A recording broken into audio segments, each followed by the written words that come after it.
All right, looks like. You know what, Shadow? I figured out how to fix your graphics card. All right, we gotta talk about it more afterwards, after the podcast. See if we can It's a do quick one, this. actually. Just put it in a Steal a packet and power send it to supply me. from little Timmy. I am not putting this thing in a pack and sending it. Why does little Timmy have everything? Why do we always trying to route? Why does little? How much money does little Timmy have? Yeah, little Timmy got It's generic white child. It's generic white child name. Blake. This is the best I could come up with. Oh, hey, the podcast has started. Little Timmy and Mommy Susie, like Whoa. Timmy's mom has got it going on, Well, we got Timmy Turner though, so you know he's just witching for stuff. and Timmy Turner's mom was kind of nice. What? Let me check this out.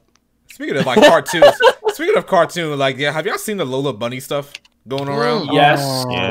Oh my goodness. Yes, I'm genuinely shocked people are sitting there taking it to heart that she's no longer sexy. A woman? And I'm like, she's always been a woman. I'm just like, how are y'all upset that the bunny isn't attractive? Look, funny. here's the thing. Because she right? was. She was attractive. Why did she have to no longer be curvaceous in that kind of way? Why was that your focus? The movie's about basketball. Exactly. No, it wasn't. It was about sexy bunnies scoring hoops. That's what people wanted definitely to see. not. Well, look at this. Look at this man. Look at this man, Q. In the horny You guys- you go. You guys know I'm out here for these waifus. So I mean, she was the That waifu ain't a waifu. of Space Jam. That is. She's that a is bunny whole animal. waifu. That She's is a bunny. whole animal. Yeah, speaking of furs, where's Riku at on his birthday? Where's Michael? Oh man, we out here using his government name. Oh man. Did y'all know Michael On turns his 30 birthday. today? Michael is 30 years old today. Oh man. out here calling him by the government given name. Mm-hmm. Oh man. What's going on, Chad? How y'all doing tonight? Ace Breaker, What's up, y'all? What's up? Dual Beard, Heason, Kogan, Sweet Life of Dio Brando. What up, guys? Mm-hmm. Katana If I remember Riku. correctly, the name Kisen is supposed to be Shenko, like Shenko from Darkstalkers. Oh, okay. All right. I'll try to remember that. Can't promise anything. It's fine. It's Chinese Gab. name. Hey, Gab. Oh, and Gab made it. She's Gab here is from the here. Hello. Hey, everyone. What up, Gab? We about Gab, to- can you clear something up quickly for us? Like, are you a Pokemon fan? You lovely, beautiful people. Gab, Are you a Pokemon fan? are you a Pokemon fan? I think she's just ignoring you, Q. Oh, Right? Like, you know, That's kind of mean. you know? We were all Alright. debating about if you were a fan of Pokemon, so we weren't sure. I think you are. She really not answering. Wow. I think, is Gab, are you here? I was putting headphones in. Sorry. Oh, Okay. okay, yeah. I thought that's okay. what it was. Nah, she Okay. wasn't sliding you, even though she should have. Damn. Yeah, sorry. It's just so you guys don't hear like yourselves talking. That's all. Okay. Mm. So I'll Gab. pull my tape later. Okay. All right. Cool. All right. So let's get this started. We can't be around as long as we were last time. That can't happen. All right. So let's get this started. Welcome to HPMP, the JRPG podcast, episode 59. We thank you all for tuning in to us live. If you are here live, engage with us in the chat, and also be sure to hit that like button down below. If you are watching this in post, you can, drop a comment and also hit the like button at the same time. If you can't catch us on YouTube, let's listen to us on your preferred platform of choice. We are on a variety. We're on Apple Podcasts, Spotify, Google Podcasts, and a lot more at this point, to be honest. So wherever you like to listen to, we're probably there. We try to have an episode out every other Sunday if our personal lives let us, or maybe sooner, just in case how much news is being pumped out. We'll see. But yeah, guys, let's get started with these intros. Go ahead, Ba. Hello, everyone. Bowser Carriger here. Hope you all have been well since we saw you last. Let's talk about some Pokemon, some other good stuff. Sosuke? What's going on, everybody? It is your boy Sosuke, the bro. Like Bow, Blake, hopefully Gab too, and you, Shadowly. I'm here to talk about Pokemon. And I want to talk about Persona 5 Striker so bad. Oh, God, but the rest of y'all ain't beat it, and it hurts. Other than that, that's going to be it for me. All right, Q? Just here again, thanks to I don't know why I always feel awkward when I have to give an intro, but thank you. You know, it's all good. Nice to see you guys all out here for the waifus, of course. You know, really awkward with these intros, but yeah, it's okay. This man's only in it for the waifus. Gab, go Only ahead. the waifus. Thanks for having me on again. Better late than never. It's me, Gab. Can't wait to talk about Pokemon and Strikers. All right. So, I mean, like, should we just talk about Pokemon? Yeah. Should that be Yeah, we Yeah. might as well get it out of the way. Jump into it. You can jump right into it. All right. So, Pokemon got it was a direct, right? A whole ass Pokemon direct, right? Hell yeah. Indeed. Yeah. Yep. So, they came out. They had a couple of announcements. The biggest one, I think, was Pokemon Brilliant Diamond and Shining Pearl showed up. We also got Correct. Pokemon Legends as well, but we'll talk about that right after the Diamond and Pearl talk. I guess I'll just start off with how I feel about it. At first, when I first saw it, I was a little bit underwhelmed and completely just like I didn't like it at all. And then I realized that the Pokemon Company or Game Freak is not behind this one, right? They're doing Pokemon Legends. So they outsourced this one, which is, I guess, a good idea for them to do because, you know, time constraints and whatnot. But even then, looking at this game, I was like, I feel like this could be a lot better. This could look a lot better because I'm looking at, like, Pokemon Masters. That's like the mobile game. Pokemon Masters. This does look like a mobile game, yeah. Yeah, but Pokemon Masters I felt had better character models, and I'm like that looks way better than this. And people are saying that this one is way the way it is because it's a remake. It's trying to be faithful, and I'm like, did they come out and say that? Did they come out and say that this was supposed to be a faithful remake? Because nobody said anything when Pokemon Omega Ruby and Alpha Sapphire came out, and it looked like X and Y.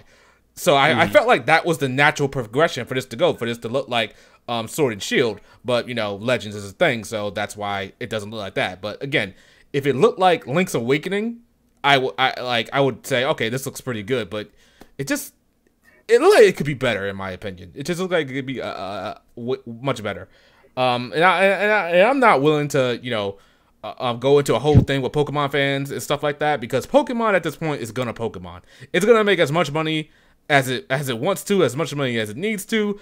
And I feel like Pokemon fans are just gonna eat it up no matter what for the most part. Like they can throw us a game that looks like Pokemon Red and Blue, same aspect ratio, it running at 25 frames per second, give us 3 badges, say the rest of DLC, and then people still buy it anyway. So at this point, it's like I'm not willing to go hard for Pokemon. It's gonna do whatever it wants.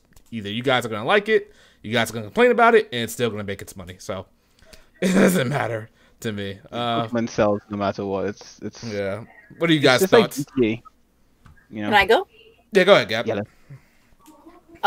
Well, I played Diamond when I was a kid, about 12 years old, when this came out. So when I saw this, honestly, I can see like why you think it looks bad because when it is like in the 3D top down, you can kind of tell the models aren't the best, but honestly, I kind of like the chibi aesthetic of it, even though it's not like the greatest thing ever.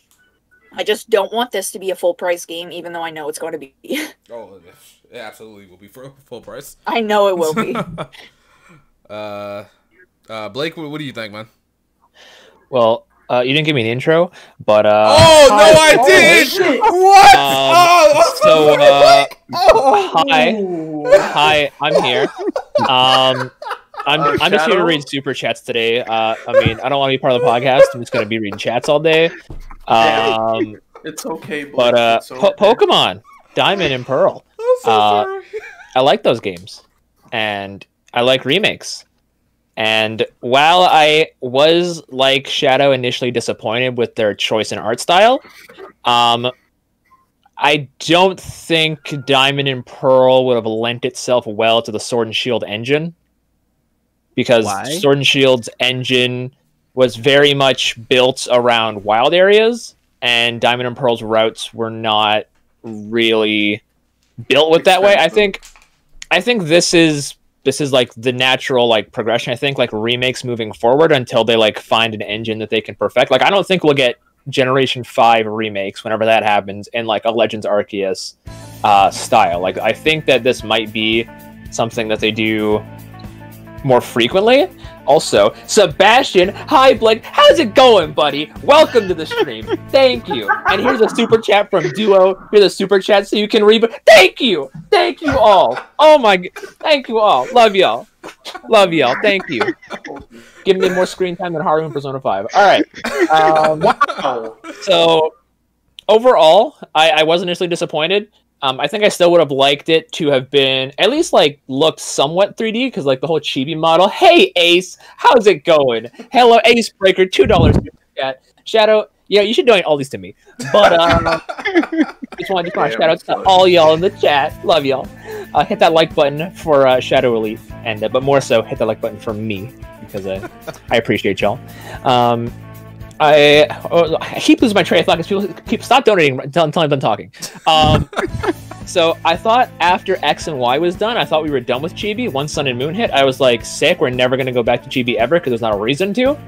And then for them to bring back the Chibi, and the Chibi models, I think they need a little bit of work because like their heads are huge and they've got lanky arms. Like you could kill someone if they slapped you. Like their overworld models, they go slap the hell out of somebody. But aside from that, in battles themselves, it almost looks like Let's Go's engine, which Let's Go was gorgeous. That is the one praise I'll give Let's Go. Let's Go was beautiful. The game itself was trash, but Let's Go was gorgeous, and it looks like they're using like a kind of like a hybrid of Let's Go models. So graphically, the game looks like it's going to be great, and they've already confirmed that they're going to have Mega Evolution in the game. So we already know that they're going to be adding certain things to the game. So I think it'll probably still scratch that itch of a remake that people wanted, kind of in the same vein as a Mega Ruby and Alpha Sapphire. And overall, I think it does still look a lot better than what it did on the DS. In conclusion, I am hyped. I am excited.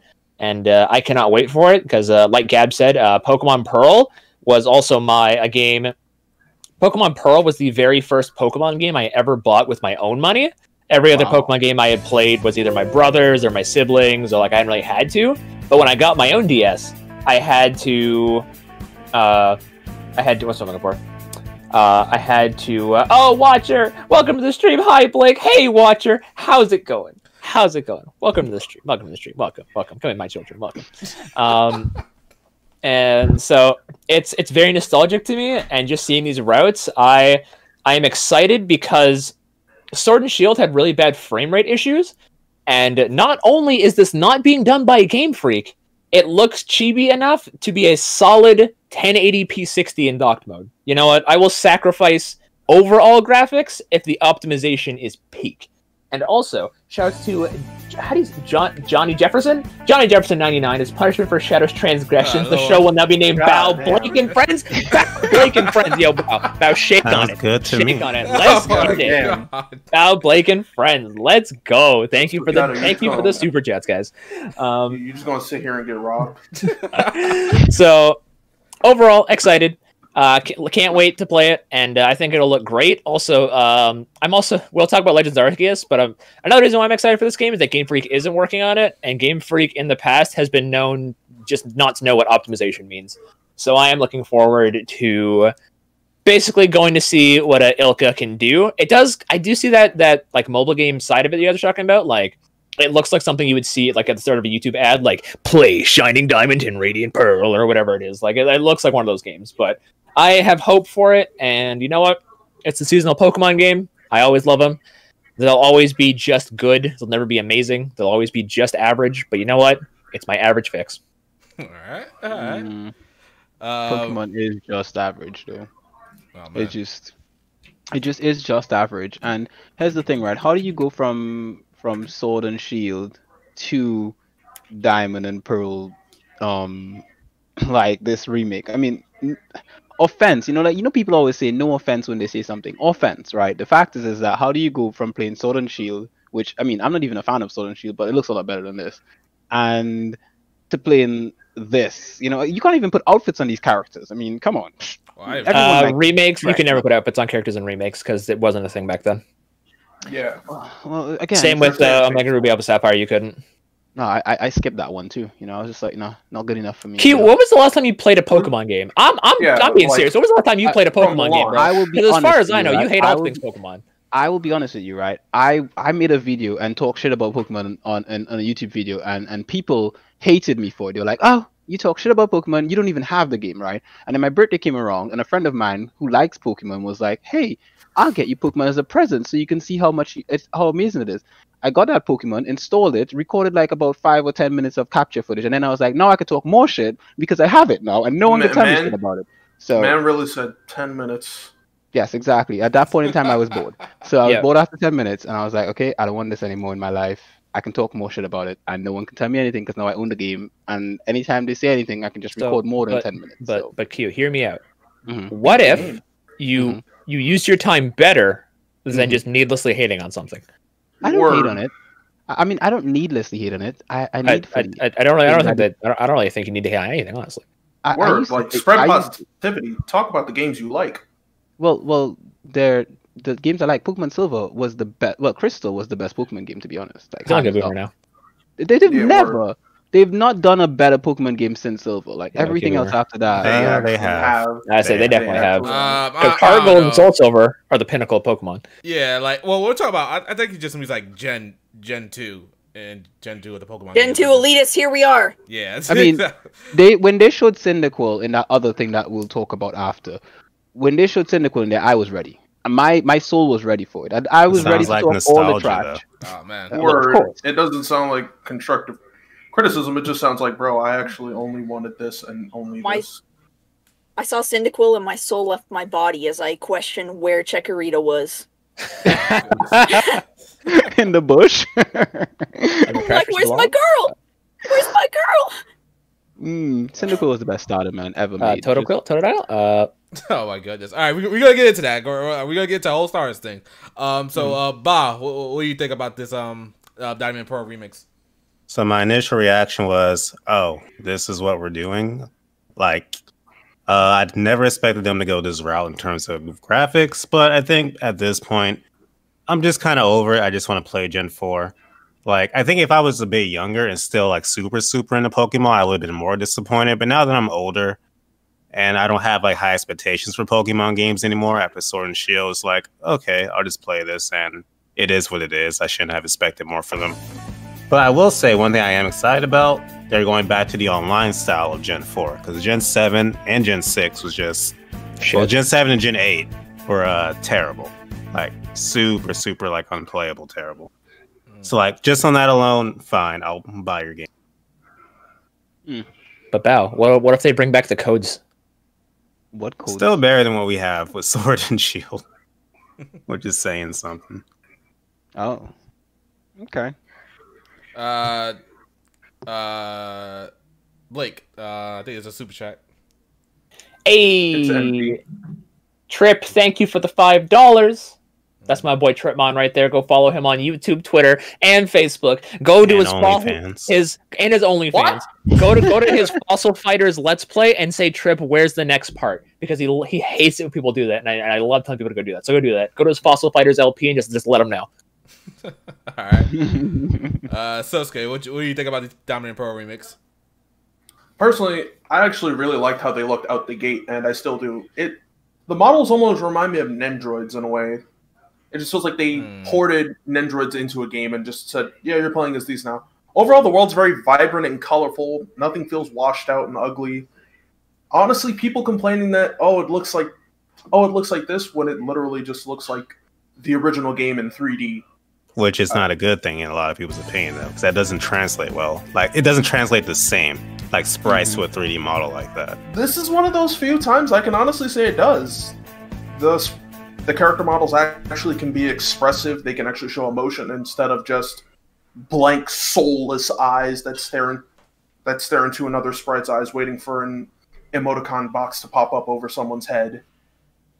And fine, looks like a cheap mobile. You say that, but back in Gen 8, even our main character still didn't emote in full 3D. So I don't have faith in them even doing that. I'll take this over Gen 8. I like Sword and Shield, but I'll take this over Gen 8 any day. Yo, Night Fury. Night Fear, we got a super chat, another super chat. I don't mean. So I just cut into people talking when there's a super chat. Is that my job tonight? That's a good question. I would say find a pause when you can. All right. I don't know. We got to sound in the future podcast, but go ahead for now. So Night Fury donated $5 saying Blake should make Shadow lose his soul by watching the SpongeBob anime. You know what? That sounds like free content. Shadow, you seen the SpongeBob anime? Wait, time out. Is it SpongeBob anime like actual episodes, or is it like an opening? It's a fan-made one, and there's like I think there's 2 episodes.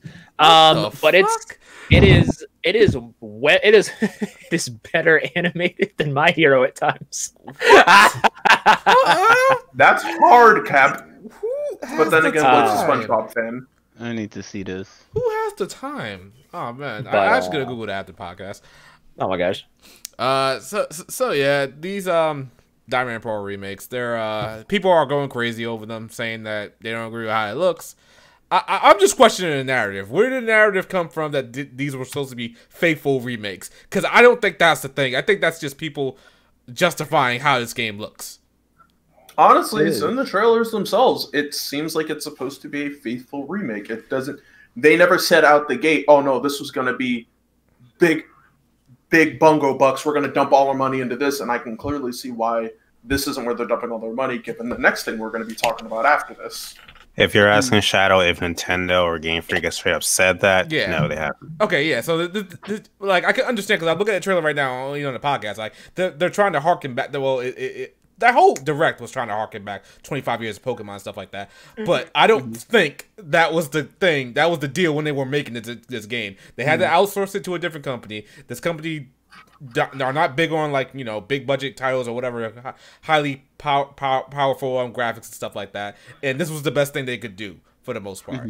I kind of agree with that because since they outsource it, it makes sense because they're not going to want to make Daddy Nintendo angry.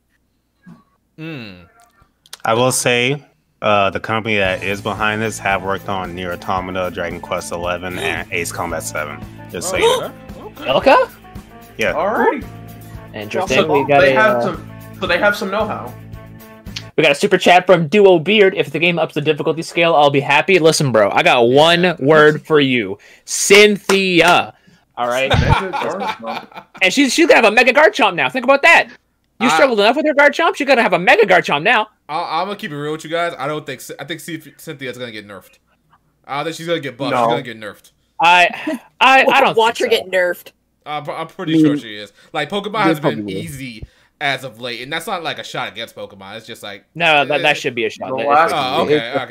The last time, in my opinion, the last time Pokemon was ever an actual struggle was like Gen 3 and back. In my eyes, everything's been kind of easy from there forward. I found only say Garchomp be pretty difficult at times. I can only say Garchomp was the one time in recent past Gen 3 where I was like, wait, this is kind of difficult. And then it died, and I was like, okay, so the rest of this fight's a joke.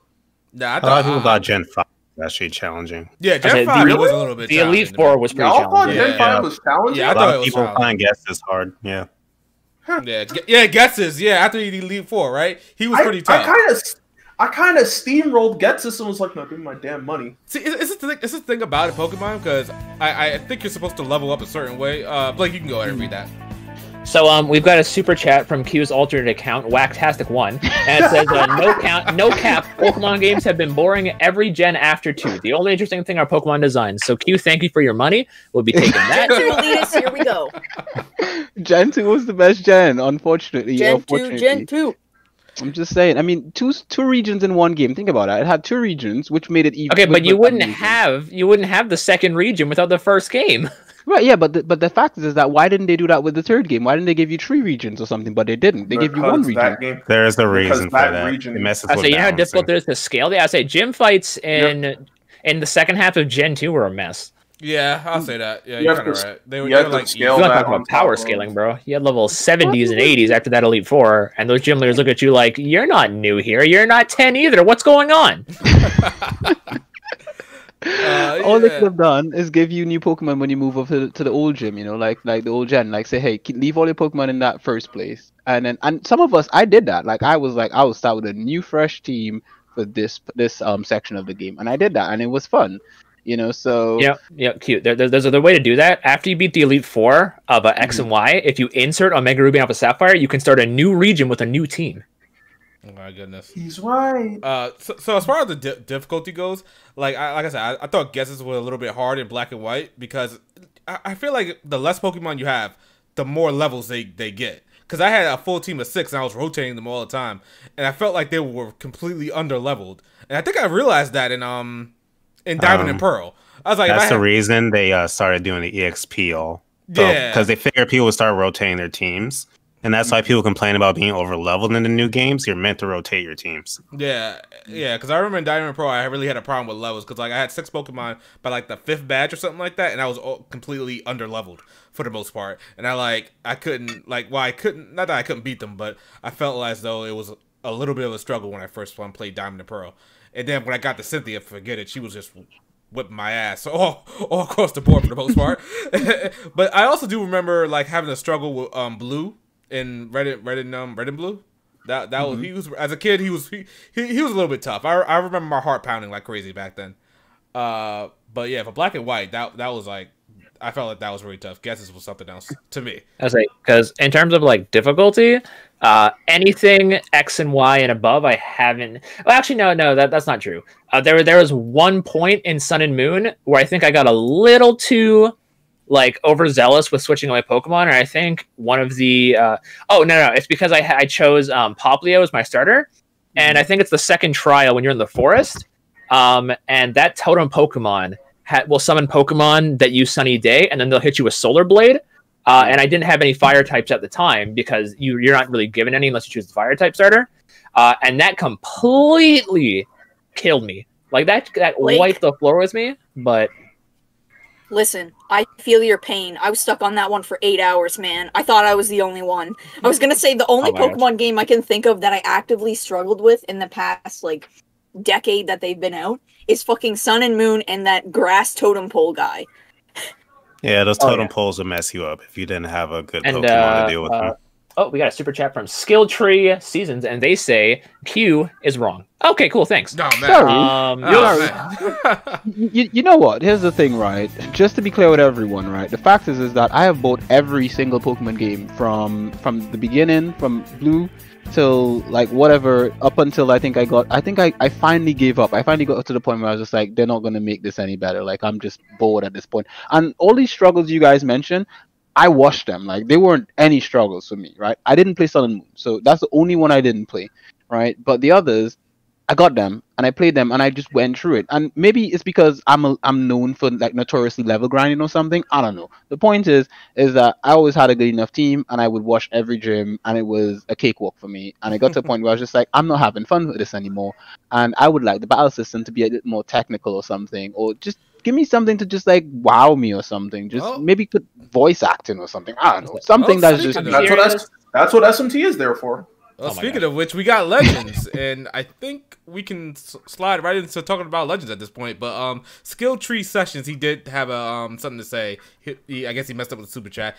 I guess he wanted to say that Pokemon is mid.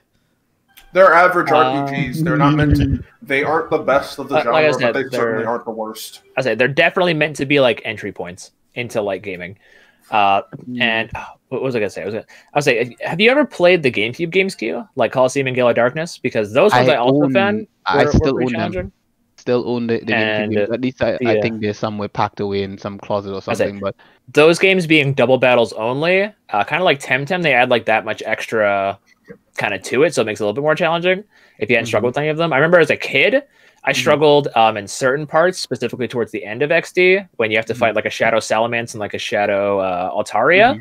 That completely messes you up because Shadow Pokemon attacks are doubled, and Salamence will one-shot everything on your team without remorse.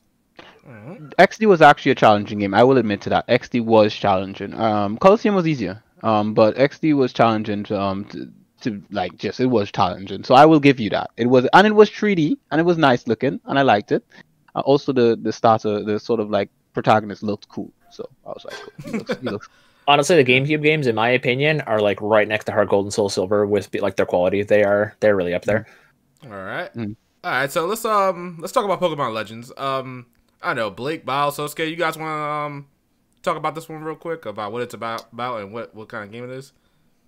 Well, it's a game set in the past, and they somehow have Pokeballs. But we actually don't know too many details about this, other than that it's open world, but we don't know the scaling. You can catch Pokemon sort of like on the overworld, apparently, but when you go into battles, it's sort of like the way Pokemon already is. Which makes me wonder, it's like, do you battle wild Pokemon then? Because we just saw a trainer throwing a ball at a Pokemon like in the grass in that game. But as for my personal thoughts on it, I'm glad they're finally going out of the comfort zone and even trying something like this. So I'm really excited for this game on that alone. They need to fix that frame rate because Jesus Christ, if you look at some things in that trailer. It's like, so pretty. It's a pretty picture, and then it starts moving. Yeah, but oh god, this is the most not excited, but the most curious I've been for a Pokemon game in a long, long time, just because we've never had anything like this. So I'm looking forward to it. You know, if it launches with that frame rate, there are going to be people out there being like, "Oh, it's the best frame rate ever. They meant it to be this way. It's artistic." Just like Age of Calamity. So you mean like Deadly Premonition? Exactly. There's going to be someone out there. It's art. You just don't understand it. Magnificent. Perfect. You will never understand this. Beautiful. Pokemon can never do wrong. This ain't a God hand situation where the game running at 60 looks weird. This is a situation of please fix it. This doesn't look okay. To regular people, yes. But to super fans, they will not see the problem. They'll be like, it is perfect. I know people who have seen totally broken games and looked at me in the eyes and tell me, this game is perfect. I've seen people tell me Anthem is amazing. No. And you just don't understand I it. know. Right? People have told me, I just don't understand Anthem, and I don't get why it's so good, and I should try it. And then the developer says that they have a problem with it and they need to fix it. And they still say, oh, the developer is wrong. It's perfect. How are you going to tell people who made it that they're wrong? Because these people need help. That's all I'm saying, you know. They just need help. We got a super chat from Skill Tree Sessions as well, saying everything since Hard Gold Soul Silver has been a soulless cash grab, and it breaks my heart 4 times a week. 4 times a week. Say it again. I'm sorry you feel that way. I'm sorry that your heart's that fragile, buddy. Very sorry. I'm just saying, the series as a whole is meant to grab cash. Yeah. I say, and it does that. It's the best ad grabbing cash. So I mean, it's the #1 best cash grabbing thing in the world. So I mean, they sell you 2 versions so they can get that cash. A cash grab. So Blake, you want to talk about Legends? Yeah. So Pokemon Legends Arceus. So I recently got back in to like the Pokemon theory side of YouTube. So I've been seeing like a lot of like Pokemon YouTubers like kind of like give their takes on it, what they think it is, how everything kind of like relates. And someone drew a comparison to, I don't know if you guys remember that, I think it was in the Pokemon Celebi movie when they go back in time and Professor Oak has like a steam-powered Pokeball. If you go back into the trailer and you see her catch the Shinx, when it's caught, a cloud of steam pops up over the Pokeball, almost similar to that. I think that movie's like 40 years apart though, and I think this is way before 40 years. But in terms of the actual game itself, it looks really, really good.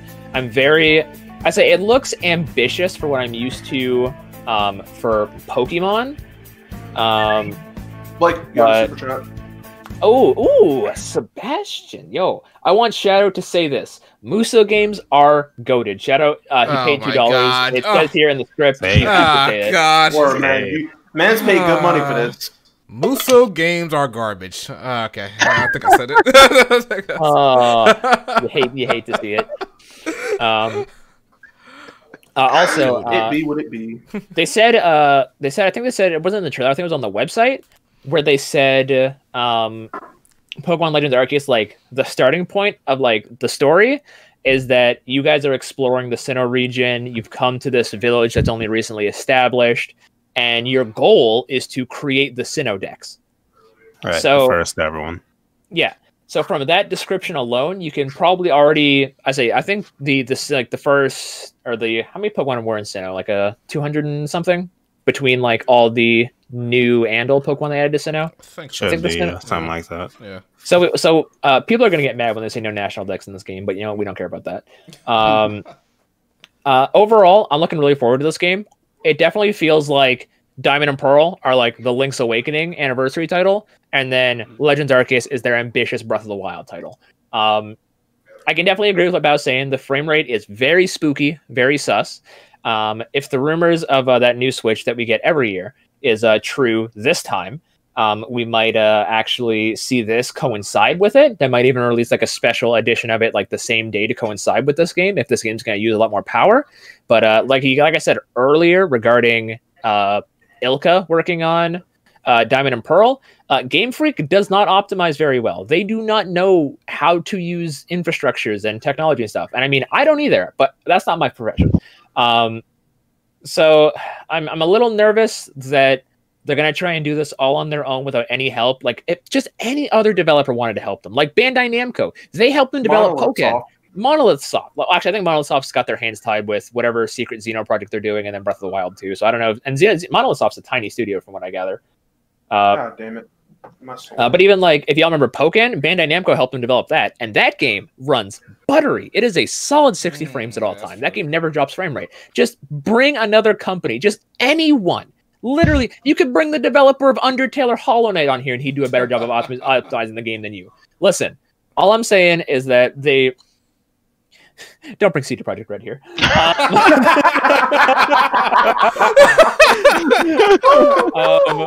All I'm saying is that like CD Projekt Red, it seems like their ideas might be good ideas at heart, and then they forget the technology they're working with.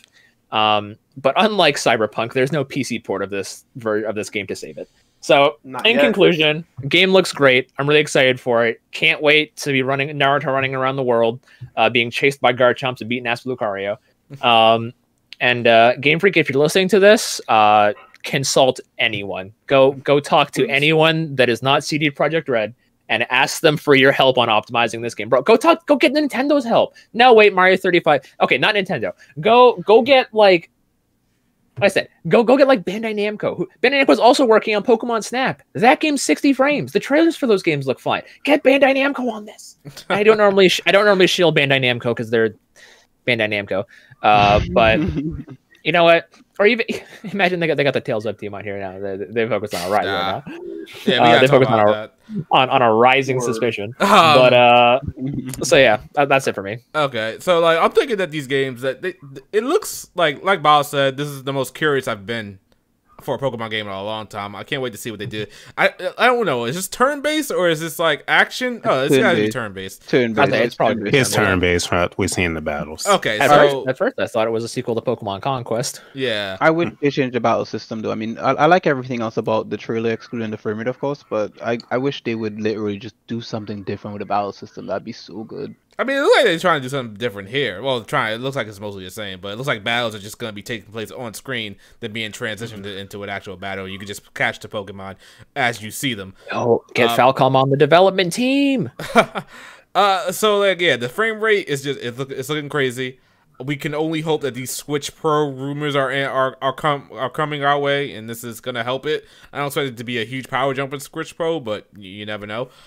I'm happy that they are doing something different and that this could pave the way for, what is it, Gen 9 that should be next? Yep. Yeah. Make it look a lot better, make it feel a lot better. Sword and Shield 2. Or Sword and Shield 2, who knows. Yeah, I can't wait to see more of this game. I really am curious. I'd rather get this game over Diamond and Pearl, but for some reason, I'm probably going to get Diamond and Pearl as well. So like I said, I wasn't gonna get freaking Sword Did somebody say Falcon? Oh my god! Nobody said Happy birthday. Happy birthday, Chief. Oh my god! It's Michael's birthday. Everyone in the chat say happy birthday, Riku/Michael. Oh Whoa!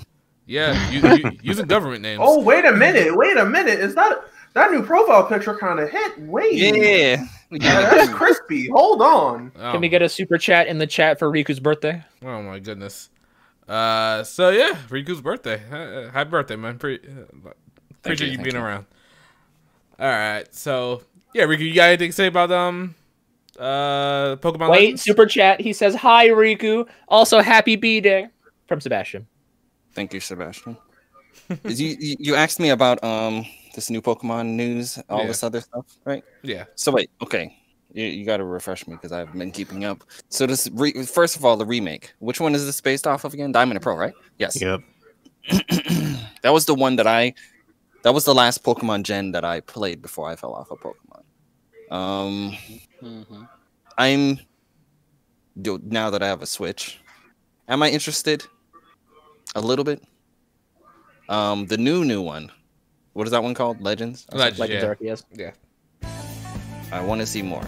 I want to see more. Okay. I wouldn't say that I am completely out of it like Q seems to be.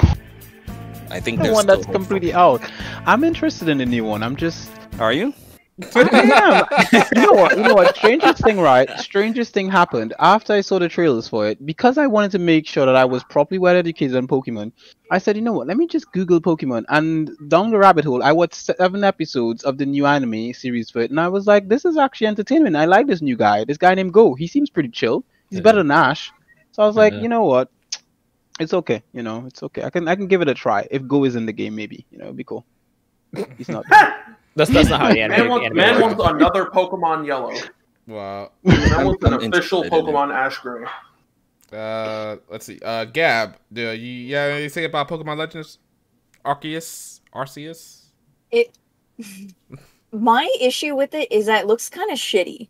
Mm. Like for Talk to him. a 3D Pokemon game, I don't know. I feel like X and Y looked better, and so did Sword and Shield. Although I didn't play Sword and Shield, so I'm not like 100%. But just from visually looking at them and comparing them, the performance looks like it's almost worse in Legends or whatever. Oh, it definitely is. Yeah. It's But that's like the only thing I noticed. Other than that, I kind of like the approach they're taking. Like I like the whole we're sneaking up in the grass, actually throwing the Pokeball. This is what I pictured a Pokemon in the game to be like as a kid. So I don't know. I kind of like this whole direction. I'm gonna give it a chance. Well, we got super chats out the ass. Hold up, yo. It's Black Lace says, happy birthday to Falcom's finest. Swag King 18 says, that's a dub, Riku. And then Johnny Jefferson 99 says, happy birthday to Falcom's finest. Hey, I think all of the super chat money should go to your boy tonight. Say it. Yo, Riku, Sounds about right. You missed it. At the start of the stream, Shao didn't even give me an introduction until we had our first topic. And then everyone started donating and saying, hi, Blake. Listen. That's crazy. I don't know what's going on. I don't know what's going on. I don't hear what you guys are saying right now. That's all I'm saying. He's saying that. Riku's getting all the happy birthdays, but I'm racking that money, baby. Kind of crazy. Also, another super chat from Katana Riku says, happy birthday, Riku. Thank you for all of the happy birthdays, people. This man come in with the fresh avatar, comes in with the fresh profile picture, like, oh, it's my birthday, guys, praise me. Like, oh my goodness, man. All right, I see. I didn't say anything of this. I heard Falcom and I was summoned. Oh, if man. you want to. All right, so we good with the Pokemon talk, or anybody got any lasting thoughts? A lot of last thoughts. I got done in like Blake when it was supposed to be Sosuke and Blake. Men's immediately. That's all right. Men's immediately shot me and said, "All right, moving on." First time. But I'd have to say my feelings on this is that it's a cool idea. Like everyone else, I hope they fix the frame rate. My main thing is they're using starters from regions that aren't from Sinnoh, so that makes me think what the quote-unquote first Sinnoh Dex is actually going to look like. Is it actually going to be Pokemon from Sinnoh, or is it going to be a situation of like Monster Hunter World Iceborne, where like you have Pokemon migrating into Sinnoh and like settling down there, and then you see over the progressions of time, like at the end of the game or something, you see a cutscene like showing how they migrated from Sinnoh to the many different regions of the Pokemon world. Well, they explain why those stars are those way. The professor who gives you your Pokemon, he's just been traveling the world, so he collected them like on his journey. Oh, okay. So you're going That's to be the something only that, one in. I didn't catch initially. You're supposed to be the only one with those starters, basically. I guess in terms of how it should be, but you know how they go sometimes. Yeah. Yeah. Overall, like, I'm excited. I'm kind of with Q in the camp of like they should have changed the gameplay a little bit. If with like this big open sprawling world, I've been on a Xenoblade Chronicles X kick lately, and I honestly wanted to see a Pokemon game done in the style of Xenoblade, where it's like you give the commands to the Pokemon and you like have them move around the battlefield procedurally, taking things out, enemies certain Pokemon have certain threat levels. If you approach them, they'll want to fight. If not, you can just walk aside them and just kind of exist with the Pokemon. Just be in the world instead of, steal that Pokemon from its natural habitat. It'll be okay. Preach that good word. Oh my goodness. We've got a few super chats here. Duo Beard donating $1.99 saying happy birthday, Riku. Keep that Vita alive, bro. Oh my God. And I think you meant to say Vitas, because Riku doesn't just have one Vita. And we got another super chat from Daniel Schuler. He says, thoughts on the new Rune Factory 5 news and happy birthday, Riku. I think we'll get to that at some point. Yeah, we'll talk about Rune Factory 5 soon. So yeah, I guess that's Pokemon Legends Arceus. I think this is gonna retcon the National Dex or the Sinnoh Dex. Is it? Well, it seems like, yeah, like you guys saying that they're taking Pokemon from different regions. So another theory that I've seen going around is that they specifically have those ones because they represent like almost similar older, like, so for example, Samurott or Oshawott turns into Samurott, which is like a samurai Pokemon. And then Rowlet turns into Decidueye, which is like an archer, and then Cyndaquil is like on fire. He's got like a flaming cloak, like a lord almost. Okay, that makes sense, I guess. It's a bit of a reach, but that's all I can think of for. Oh, Cyndaquil. Well, Typhlosion is based on a badger, which also has ties to Japanese folklore. And Honey Badger don't care, so. Bro, I just learned about honey badgers. Those things will fuck up anything. Seriously, these are scary. Cyndaquil is the best. That's all we know. I love all three of these starters. I can't pick. I need multiple save files so I can have all three of them. I can tell you that I'm not choosing Rowlet, but once you pick Cyndaquil, it's all good with me. Oh my goodness. All right, let's get away from Pokemon for the time being. Pokemon's cool. Pokemon's cool. I'm hoping the Pokemon fans are happy with this.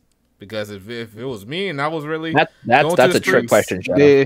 They are happy with anything, Shadow. Correct. They are not happy with anything. They're not happy. Pokemon could give them the world, and they'd say, "Okay, but why isn't there a second world with more Pokemon in it?"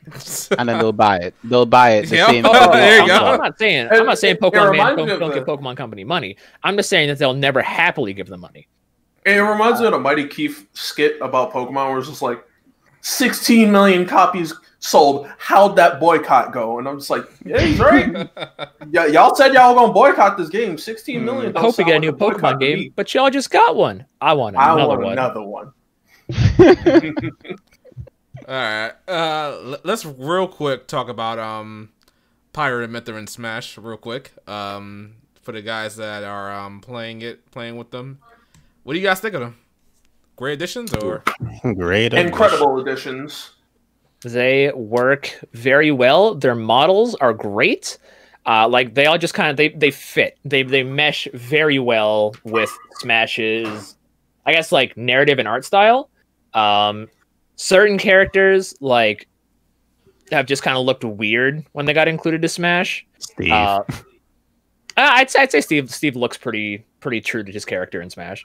But like Cloud being in Smash, like Cloud looked kind of weird in Smash. Sephiroth standing beside Mario. What? Really? What the hell, Blake? What are you smoking? I say just they have their art styles altered to fit in with the roster. That's why I said Steve, because he doesn't do that. There's no art style change for him. It's just porting a Minecraft model. I mean, there wasn't really a way to kind of like change Steve's model from what it is. There is, because people have made fan ones.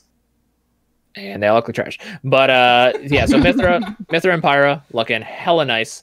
Mythra, someone said that Mythra, like the way she plays like a Super Smash Brothers Brawl mod, and I can't unfeel that. I just can't. It's same. She feels super like floaty and strong and lightweight, and the stuff she does. Her side B, bro. It's easy to punish, but that is a spectacle to behold, bro. You playing free-for-alls, bro. You just firing those out. You're going ka. Like it's like playing Fantasy Star Online. Bro, it's wild. And overall, I don't know. This fighter pass has been weird because we've gotten like Min, and then we got like Steve, and then we got Sephiroth, and then Pirate Mythra. So it's like we don't know who's gonna be next. We don't know what Sakurai's doing on this path, bro. We could get freaking Waddle Dee as the last character they're ever gonna add to this game. We don't know what's coming. I can feel the Smash fan base turning against Smash and still playing the game. Like, nah, this game's garbage. Aren't you streaming it right now? Nah, it's still garbage. I swear. Trash. That's the average gamer fan, man. They'll complain about something and still pay for it. That's just basically Like gamers that. these Like, days. I associate that with like Smash and Pokemon the most. Will complain but still purchase it. I think that's every fan group. Like FIFA fans do the same thing. You could probably ask fans of NFL. Yeah, I think it's like the really big companies that just have even like just in general the mass audience, like the casual, attached to it. So it doesn't really matter when it's a game like maybe Final Fantasy or Persona 5 or something like that. Then it's like, how's that boycott coming if they still sold enough copies or something like that? If there's a problem. But yeah, Pirate and Mythra is trash. This is ridiculous. Okay, like what? I was. Did you just say are trash? No, ridiculous. This is ridiculous. No. You definitely just said Pirate and Mythra are trash. No, I would. Do Word. y'all think I would say Pirate is trash in the same thing? No, I didn't say that. Did you mean to say in Smash? No, like it's okay. It sounded like you said that. Okay, maybe you did. Let me correct that self. Mythra is trash. Pyra is great. Wow. There you go. Watch your mouth, Shadow. Shadow, you can't call white bread trash and then proceed to eat potato bread. It's the same thing. I. But yeah, it's kind of crazy how these two are in it. Like, I went to go play because I swore up and down I was going to get the Fire Pass, but I haven't gotten it yet because I was like, if I started messing in this, I'm never going to beat Persona 5 Strikers. But looking at the freaking roster, it's absolutely insane. You got Terry Bogard, you got Ryu and freaking Ken, you got Snake. I'm like, what the fuck? What is this game? This is... It's like Blake has been saying all the time. This is a celebration of gaming, and I cannot agree with it more. We would never see anything like this happen, probably ever in our lifetimes. Ever again. I don't know. The roster. Just take a step back and look at this roster. It's just insane. It was overwhelming to me. I'm like, Joker as well. What the fuck is Joker doing in here? I don't know, but I got something to say. It's amazing. Oh Lord. Before that, Gab. Blake, you want to go into super chat? Whacktastic1 says, I'll be sad if this is the last fighter pass for Smash. Nintendo is missing that money if they stop here, and if the NES and SNES Mini have taught us anything, is that Nintendo does not give a damn about money. They make money when they want to make money, and I'm really hoping that we have another fighter pass, but this might be the end. I feel like we're going to get one more, but the one thing I did want to say about Pyra and Mythra is I don't really play Smash, but I like the fact that we're getting a lot of JRPG characters, and the fact that it pisses everyone off just makes me laugh. Sword fighters, let's go, boys! Yeah, man! JRPGs represent, man! I genuinely want to see a Tails character just for the Smash fans to be like, who's this anime swordsman? Bro, don't you want Sora, an anime swordsman? Don't you want Dante, an anime swordsman? He doesn't have a blade. It's a keyblade. It's different. I don't know why I thought you were trying to sound like Patrick and SpongeBob, because that's something Patrick would say. Yeah. That is something it's Patrick different. But I asked this question to Sosuke and Blake, but what do you guys, if you guys could take one character out of Smash to open up a slot, who would you take out? Jigglypuff. Steve, yeah, definitely Steve. Either Jigglypuff I or would Steve. Helen. I say definitely Jigglypuff, not Steve. Steve is so unique. I only say Steve because I feel like we could have gotten someone that we'll never ever see again. Like a character that's just like, it's left field, not too many people know them, but it's something that's just like, you're a part of Smash. You're a part of gaming history. Steve himself kind of made gaming history by popularizing the craftable open world sandbox genre. Being in Smash is like, it doesn't do anything else for him besides, oh, he's in Smash. Wait a minute, Pichu's in the game? Yes, Yeah. Pichu's in Yo, the get game. Pichu the fuck out of the game. No, Shadow. I would keep Pichu over Jigglypuff. I'd say, listen, Jigglypuff is bottom of the barrel. Like, Jigglypuff or like Studio Powers or something, or is it? No, that's Kirby. Kirby. What? Oh, Kirby. My bad. Get They're him both out. pink. Get him out. They're both pink. Bro, did you get Kirby and Ditto mixed up and get that Kirby exists? My bad. I'm just mixing up the pink ones, the pink puffballs. I mean, If it ain't a waifu, he don't use his brain cells if he Exactly. That's exactly right. That's You put a depressing, waifu in folks. there. When Jigglypuff gets some cheeks and stuff on her, then I'll know what's going on. I'll be like, "Where you going, waifu Jigglypuff?" Okay, well, there's a super chat. We're gonna move away from that. Sebastian says, "Don't diss Steve. Your grave." Yeah, we're not gonna. Anyway, Q and his taste. Yeah, down bad today, aren't we? Oh my god. Oh my god. That made my head hurt. What are you imagining? Because I know there's like art out there of Jigglypuff with cheeks. That's why. With jiggly cheeks. That's what You want to know why they call me Jigglypuff? Oh, Oh, no. Cut it I out. see, Q. I expect that shit from Riku. Why you gotta say that? Yo, okay, so speaking of stuff that's crazy, so for Pyro and Mithra, there seems to be a thing going around that they have jiggle physics. They They do. do.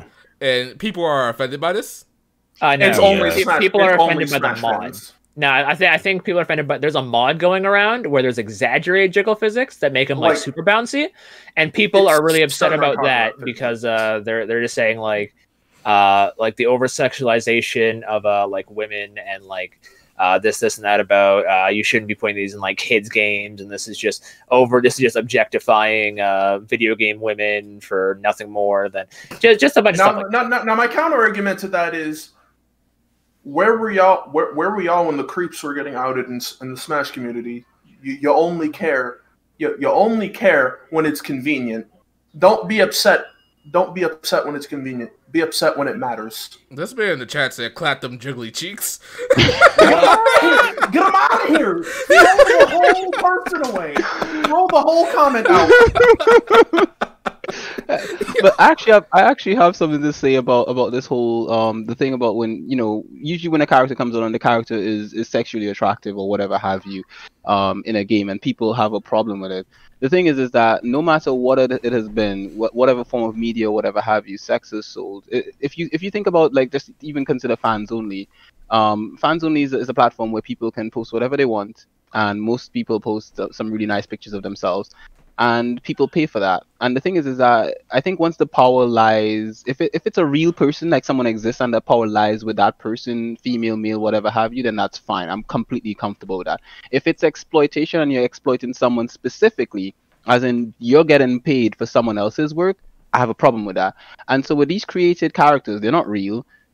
Yeah. And there are people out there that look like these characters, physically speaking, with the proportions or whatever have you. Why have a problem with it? I mean, has anyone played Street Fighter and see some of those character body proportions? They're not real, Yeah. right? Hey, don't But talk they about look- Chun-Li. but- I love Chun-Li. Them thighs all But day. you see, Q, But it's fun. Even like some of the male characters with like a massive tummy in front of them. I don't have a massive tummy. I wish I had a massive tummy. My tummy is flat as hell, and I'm a hard gainer. I go to the gym and I'm like, I wish I could put on pounds. And other people at the gym, they got all them pounds on and they're happy about it, or they wish they had my tummy and stuff like that. But the point of the matter is that not everyone looks like you in a game, and you shouldn't you shouldn't complain because a character may look what is socially considered attractive, because in some cultures someone who is more round is considered more attractive, right? Should in their culture, when they see a character like I don't know, like Fat Princess, and say, oh, how dare you objectify our women or something like that? No, it's a character in a game and people like the game. I mean, at the end of the day, people will complain for a lot of stuff, but at the end of the day, it's basically a thing of like, if no one's being hurt, why do you have a problem with it? the issue with the Q is that people they see it as art imitates life and life imitates art, and they find a reason to just sit there and complain about it, like, oh, if it vaguely resembles a human being and you're going to sit there and objectify it, you're clearly actually objectifying real people. And you go down the street and tell random women, damn girl, you should wear this obviously sexual outfit just because, oh, I want to see you in that. When no sane person does that, no sane person goes out in the street and does that. And if you do, get help. Exactly. But I have to see people who complain about it, like, oh, no real women look like this. They've never been Have to never a gym. seen a woman. Not just no, they've never seen a woman, but they've never. They'll say the backward. They'll say the backwards. Have you ever seen a real woman? They don't look like this. They don't look like- like it. okay.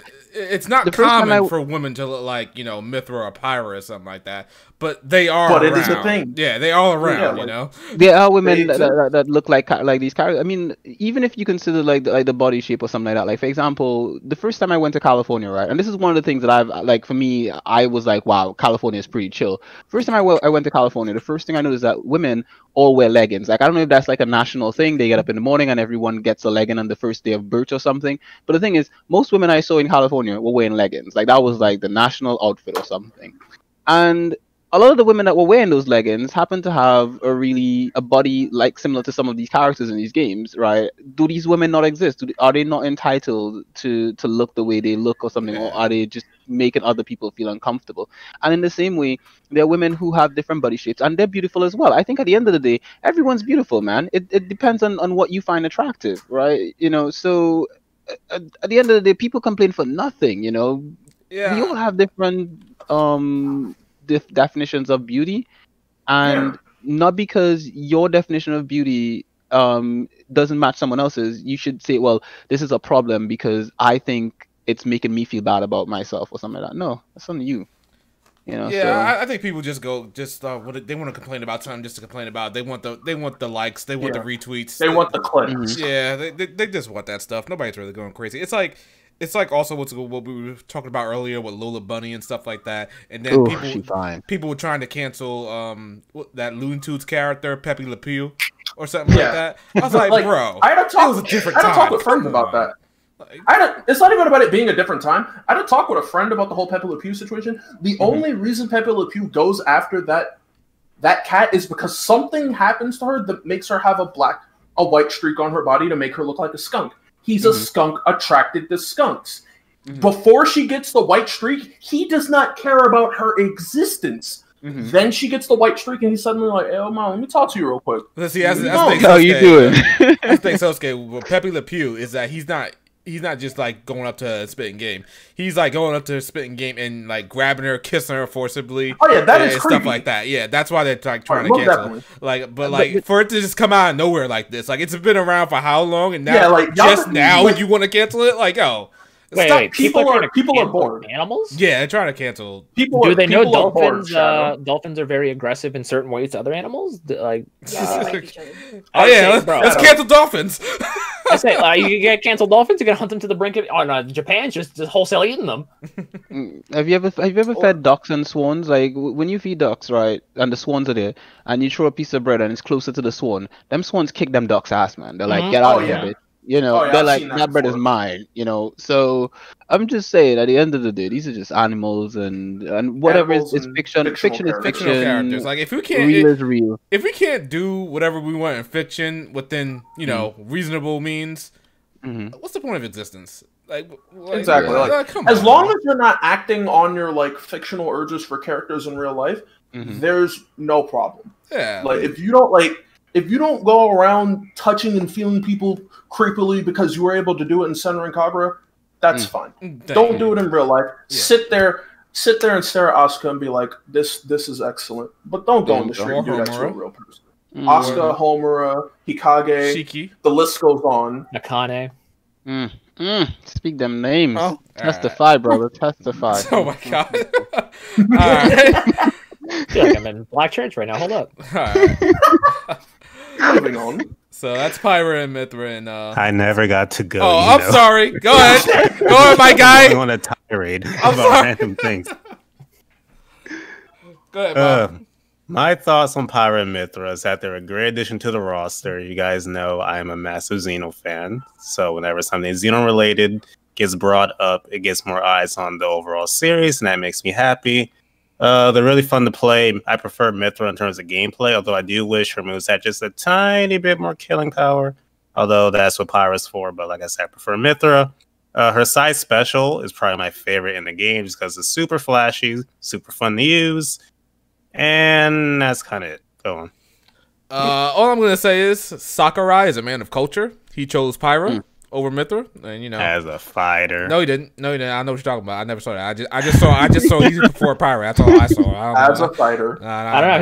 He talked about Mithra's feet as well. So I mean, he is definitely a king. Lord have mercy. Moving on, folks. Moving on. Oh my This goodness. is today's the Church of Waifus. Let's start with a sermon. Oh my god. Talk to him, Q. Lord have mercy. Come together, my brothers and sisters. Let us talk about these waifus together. Amen. All right. I want to get into currently playing, but honestly, I don't want that to go on for a little bit too long. I think we're all just want to discuss Persona 5 Strikers for the most part. We're all playing that. I know that's universally what everybody mostly is playing. So we could just talk about that. And I know Bao wants to talk about Bravely Default, so we'll talk about that as well. Who wants to start off with Persona 5 Strikers talk? Blake, you or me? I can go first. All right. So Persona 5 Strikers. Actually, Susuke, you have positive things to say, but you go first. Without a doubt, I can honestly say this game is probably my favorite Persona spinoff. Like, if Persona Q was done in the vein of this, like it was an action RPG, it would probably be on the tier of like Strikers. But Strikers overall is just an amazing action RPG. Everyone. The new music. Persona 5 Strikers.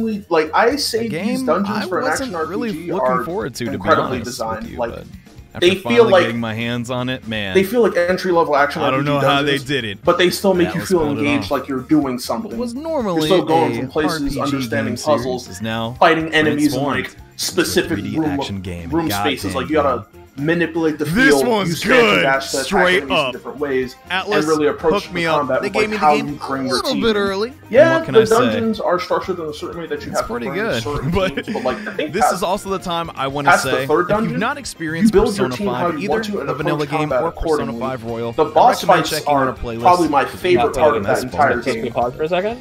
If you've Shout done out to that, some well the acquainted video with audio. videos. It's time to finally jump the in. audio is Thank you all so much for checking out this video. Are we hearing Come on, something? man. My bad. Okay. I we should Is be that the okay. actual game playing in the background? because Super Jeff was about to saying, "Boy, that sound." Pain. Anyway, Susuke, like you were saying. Like I was saying, without a doubt, the best part of this game is the boss fights, especially after jail number 2 when you get perfect dodging. It makes combat feel so smooth. Every single character's perfect dodge leads into like some type of free action, whether it be a spell or you can just go straight into a melee combo. Perfect dodging. Listen, Blake can talk about everything I basically mentioned before the jails. The bosses are incredible. In my opinion, the best boss in the entire game is jail number 6's. The theme that comes with him and the fight itself are... Oh my god. I want to sing, like, that song is so good, but it's kind of a spoiler like how the final boss theme, the Royal, is, because it's from the perspective of who you're fighting. It's akin to like like Take Off Your Mask. Is that what it's called? Yes. It's akin Take to off that. your mask and Take Off Your Mask, and I believe like they kind of have like that same vibe, but just like the lyrics kind of make it clear what the fight is about. And shout outs to jail number 5's boss battle, the hard skill check in the game. If you were button mashing and only using weaknesses, jail number 5 will put you in your place real quick and have you understand how to actually move in the game. Because oh boy, I was not ready for that. Like that fight was, and the final boss theme, and oh god, please go play Persona 5 Strikers if you haven't already. It is available now on your Nintendo, on your PlayStation 4 and your PC, or you could play it on your PlayStation 5 via the PS4 version. Go play it. It is an amazing purchase. I hope they do another like Striker style game for all 6 Persona games. Like they really need to. All these characters, just up the roster, smooth out the combat, make it better, please. I need more. It's so good. Who's next? Mind if I answer this question in chat real quick about Strikers? What you got? It says, would Strikers be good if I love Persona 5 but absolutely hate Musos? Yes, because you cannot play this game like a Muso. You will die. That is 100% correct. You can't. Yeah, no. So when it comes to Strikers for me, going into like the first time and everything, I was treating it completely like a Muso game, and then the first boss fight hit, and it made it very, very blatantly clear this game is not a Muso game at all. This game is a game that has a lot of enemies on screen at once, but even a single random enemy has the chance to one-hit kill you because of the nature of Persona and like Mudo and stuff like that. Like Sosuke said, the first boss fight, I was in the wrong mindset for it, so I absolutely hated it. But every time I've done a boss fight afterwards, it's been pretty lit. Persona 5 Strikers for me, once I got myself out of the mindset of, hey, this is like the Persona Muso game I've been waiting for. Once I told myself this is not a Muso game, it's more of an action RPG than anything, I was like, okay, let me readjust my mindset and like kind of brace myself for something else. Once I did that, I enjoyed the game so much more. If you guys are fans of Muso games and you want to play this game just because you like Muso games and you're like a fan of Persona, readjust your perspective because it's. This is why I don't watch. I have so much to say about this game. Oh my god! This is Shadow, are you good? This is not like I'm looking at the gameplay on screen. I never watched openings for anything because I'm afraid it might spoil something. And no, it doesn't. Yeah, it did. I didn't know. No, it didn't. Wait, it like didn't. A certain character. It didn't though. Okay. No, all right, that was something that was promoted beforehand. Who? You mean Wolf? I'd never seen it. But yeah. Okay. All right. Yeah, bro, how did you not see him, bro? He's in the first trailer. Oh, okay. Well, I'll go with that. Anyway, so I guess I'll start off with I waited a bit to play this game because, like, I don't know, I was kind of in a mood. The majority, though, of the people that I've seen in, like, the Megaten community, because I don't know how many of you guys are, like, actively in that side, but the majority actually don't like this game at all and think it's bad. What? Because it's not, it's not actually, there's a lot of problems with it. The difficulty scale, it's really easy. That's just a Persona problem. A lot of them don't like the music. I mean, I don't like all the music, but I do think there's a few bangers. What else were people saying? I hate the hacking segments. That's the one thing that reminds me of Muso that I cannot stand is the hacking segments. That it's just my a favorite massive part. roadblock in every single jail that shouldn't be there.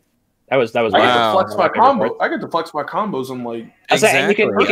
I wanted more of them. So you can heal I just hated those. Like it just roadblocks you randomly, and it happens in every dungeon. It wouldn't be so bad if they only used it once, but they use it every single time, over and over, and just. Gab, you got to think about the people that want to fucking kill a lot of shit for at least one time per dungeon.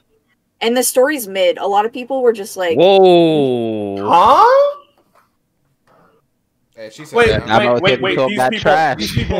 These people are SMT fans. They want hard, dark, gritty, and edgy. The SMT YouTubers. The upper echelon? They want hard, dark, gritty, edgy, or they want Persona 3 again. That makes sense. No, a lot of them actually like the even older games than that more. Gab, what you're saying? These are your views as well, or is it just theirs? No, that's just theirs. I just wanted to throw out what other people in the community were saying. My thoughts on it is it's okay, but like I said, it definitely has a lot of issues. But I do like the graphics. I do think it's fun. There's problems with the PC version crashing consistently. I've even seen it happen. People are losing their save data for some reason. It's a whole bunch of weird things. Yeah, I got a question for you.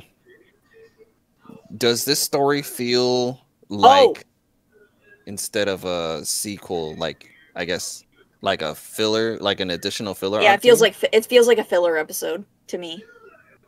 I would say like I have no reason to care about the story. It's just so boring. I think the first jail was very interesting. I like the character and whatnot, but some of the other jails, I feel they were just going through, I guess, the formula of palaces. The formula of the jails, like the antagonists feel like they do something bad, and you find out that they're a victim to wherever they are at, and then you give back the desires, the rinse and repeat. It was I'm in the Akane one. Where your boy. Blake, she's 14. All I'm saying is that one, the beginning part of that, I think my interest levels were at an all-time low for the game. But when he, when you get him, you know, that If you know, you know. started to rise again. So The I'll other thing I'll give my thoughts by the time, we have the last thing next I wanted to episode say was done. Yeah, go ahead. Yusuke. Yusuke is the most powerful character in the game, and he needs to be Let's scaled go. down. Needs to be scaled down. I would I- say that. I'd say wait until you get Wolf. Wolf and Haru are probably like the most busted in that entire game. I didn't. I've been using Haru, so that's not bad. I literally did not Like, know. Who I've been a little bit underwhelmed by? Makoto. Yeah, Yep. Same. Makoto wasn't nearly as fun to play as I thought she'd be. All right. Bob, what do you think of Strikers? I'm sort of the odd one out here because I'm still technically in the first jail. I've just been busy playing other stuff. But from what I have played of it, I like it, but I don't like it as much as I was expecting to, because as people have said, this isn't actually really a Muso game in a typical sense, and that's what I wanted. This feels more like just Another action a RPG. real-time action game, which is fine, but it's not what I was like getting into this for. I like the fact everyone is unique to play as. Everyone has their strengths and weaknesses. I don't like the fact that, at least in the first dungeon, you're almost forced to stick with a certain party unless you just want it to be harder, because certain enemies are just weak to elements. But like I said, I'm in the first dungeon. That could change. It doesn't. Oh, good to know. Music is great, but I already listened to the soundtrack like when the game first dropped in Japan, so I already knew I was going to like the music. Story so far is interesting, but I am curious to see how high the stakes go. Like, will this get to actual Persona levels of craziness by the end? That's what I'm hoping for, but I'm not sure if I'm getting my hopes up for that. I just think where I'm at, I need to set my expectations a bit lower, because I just realized this is not going to be the dream Persona Musa game I thought I was going to get. That's what I'd do as well. But yeah, I am liking it overall, but I don't love it. Like it a lot. Also, I'm playing on PC and I haven't had any actual issues myself. I fucking hate you.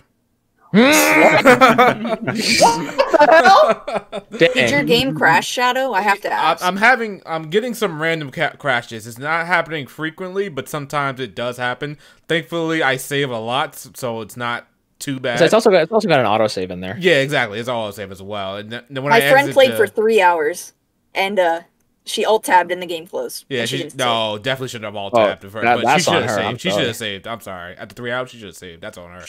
I know, it was so funny. Because you could just leave the jail at any point. There's no penalties. There's no like days are going by. There is no urgency when you play that game. Just leave when you come across a checkpoint. So well, I'm playing the game as well. I think the game is really good. If more Muso games was like this, or or something like this, it's not. It's not a Muso game, but like if they had some of these elements I'm seeing, I would love all Muso games. But this game. If I may ask, like, what elements do you mean? Let me talk about it. All right, so like the game, like the combos in the game are pretty important. This game will slap you around if you just play it like a Muso game. Like you just go up to enemies and just XXXY, XXY, whatever. It's just gonna smack you around easily. Especially for me because I'm playing it on hard. And I'm just getting like if I'm not careful, I'm gonna get destroyed. So I have to be careful, especially on like mini bosses that actually have like the personas or demons that have HP bars. They'll kill me if I'm not careful. I like the combos, like Bao said. Everybody's unique in their gameplay, especially with Joker. Joker has the ability, of course, to use multiple personas.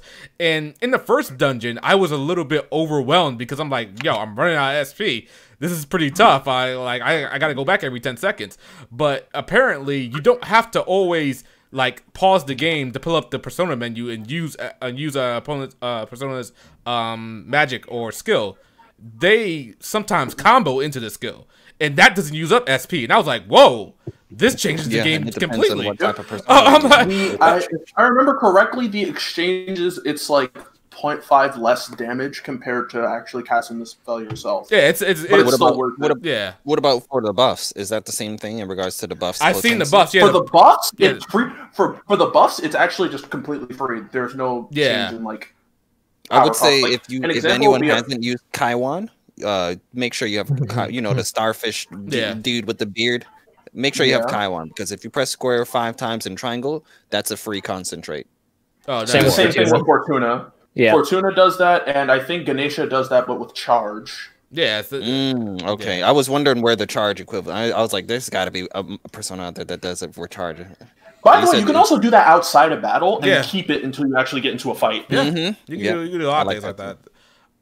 So I found that pretty fascinating, and because like I was running out of SP and I didn't have any healing items, and I realized that one of my personas was casting Dio on me. I was like, what the freak?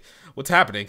And then one was casting Sakukaja, what made it easier to dodge attacks, which is like they really implemented most of the persona buffs and debuffs and whatnot pretty well into like an action setting, which I thought was pretty good. Like I said, you really gotta pay attention to your combos because you'll get smacked around, especially if you're playing on hard. The bosses, I got like Blake, I was a little bit overwhelmed with the first boss, and I was like, all right, let me calm down for a second and let me actually try to do this the right way. I switched it on and used her pretty much for the entire fight. And I was able to win on that one. I thought the second one was going to be bad. The second boss battle was going to be bad. But at a point, I guess the game opened up or something like that. But that boss was like, I walked all over him. I was like, okay. After the first boss, every other boss is going to feel a lot easier. The second boss, really? I didn't even have an issue with the first boss. Again, I can only say Jail 5 and 6 are like skill checks because, yeah, you can use elements, but they still will hit you like a truck.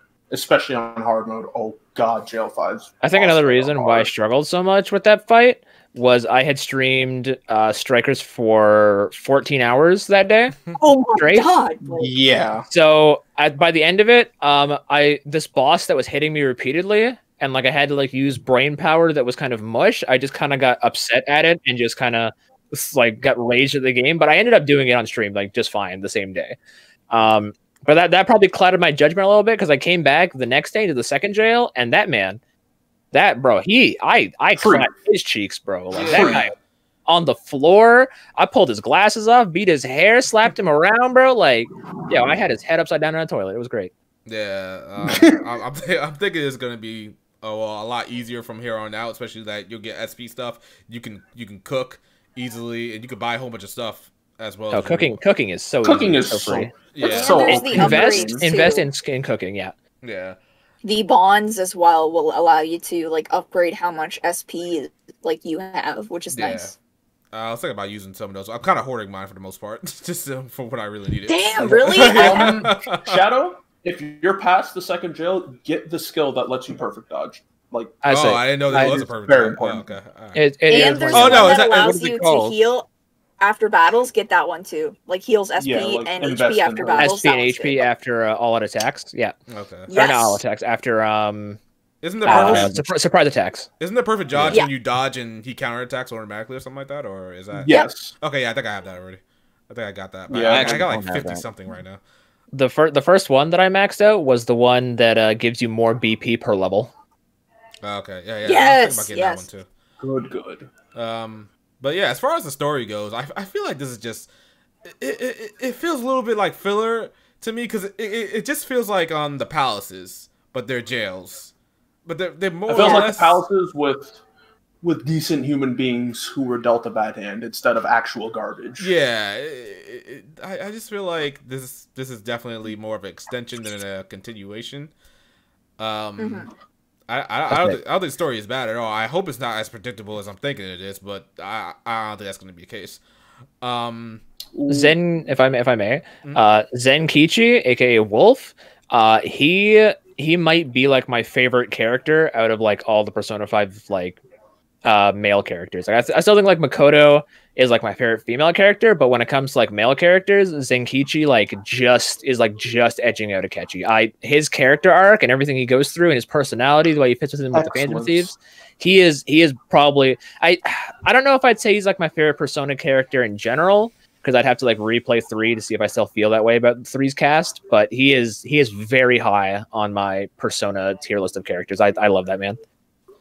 All right.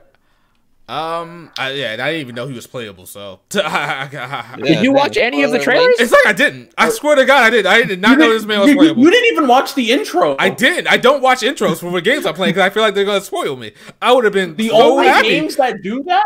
The only games that do that, from what I remember, are Yakuza and Kingdom Hearts. Trails games do that too. Trails do that too. They spoil the Trails hides things in those plain two. sight, and you don't notice until you've already done it. Yeah. You'll be I watching would the say- intro again, like, wait a minute. I'm Yeah, with I Shadow would on say this one, Trails, though. they kind of hide it in plain sight, but this one they didn't do that. I tend to skip intros myself for the same reasons. I don't like knowing who's coming. I like to be surprised. Exactly. That's why I like, especially I'm in the media and stuff like that with my YouTube channel, but I still didn't look up that many trailers for this game, and I didn't know. Don't they play the intro for you though, like a couple hours into the game for both Cold Steel and Persona? Oh, you skip it? I skip it. Yeah. You get to sit down. The second opening of Attack on Titan's going in, you'd be like, I'm gonna fast forward to the episode. Huh? No, I swear to God, bro. Even for anime, I don't watch the openings. I don't do it until I get to the end. Anime with you. I don't watch the openings because I feel like they're gonna spoil it. Like, oh, is that person gonna enjoy this or something like that? Fairy Tail is notorious for starting their openings too early. If Fairy Tail did their openings at the end of the arc, because their openings, Shadow, like if you've seen a Fairy Tail opening, you can get everything out of that arc from one of their openings. Yeah, absolutely. You know who does good openings? Gundam. Because Gundam will have their opening, it'll be fine, but there will be black silhouettes all over the place. And when that gets revealed, they will update the opening to, let's say a Gundam, they just introduced a Gundam. They'll show the Gundam that was like a black silhouette in the previous time they showed the opening. In this new version, I like that. I would like more things to do that. I'm with If I remember correctly, I think I didn't watch Steve any sort of trailers, did that. any intros or anything like that. I just kind of wanted to not spoil it for myself at all, so I'm going in blind. Yeah. I have to go in as blind as I can. But overall, with Persona 5 Strikers, I don't love the game, but I am enjoying it a lot. And I'm glad I started to play on hard because it's pretty fun sometimes to get checked. I'm like, oh, okay, I probably shouldn't be doing this, or I should probably change up my strategy here and there.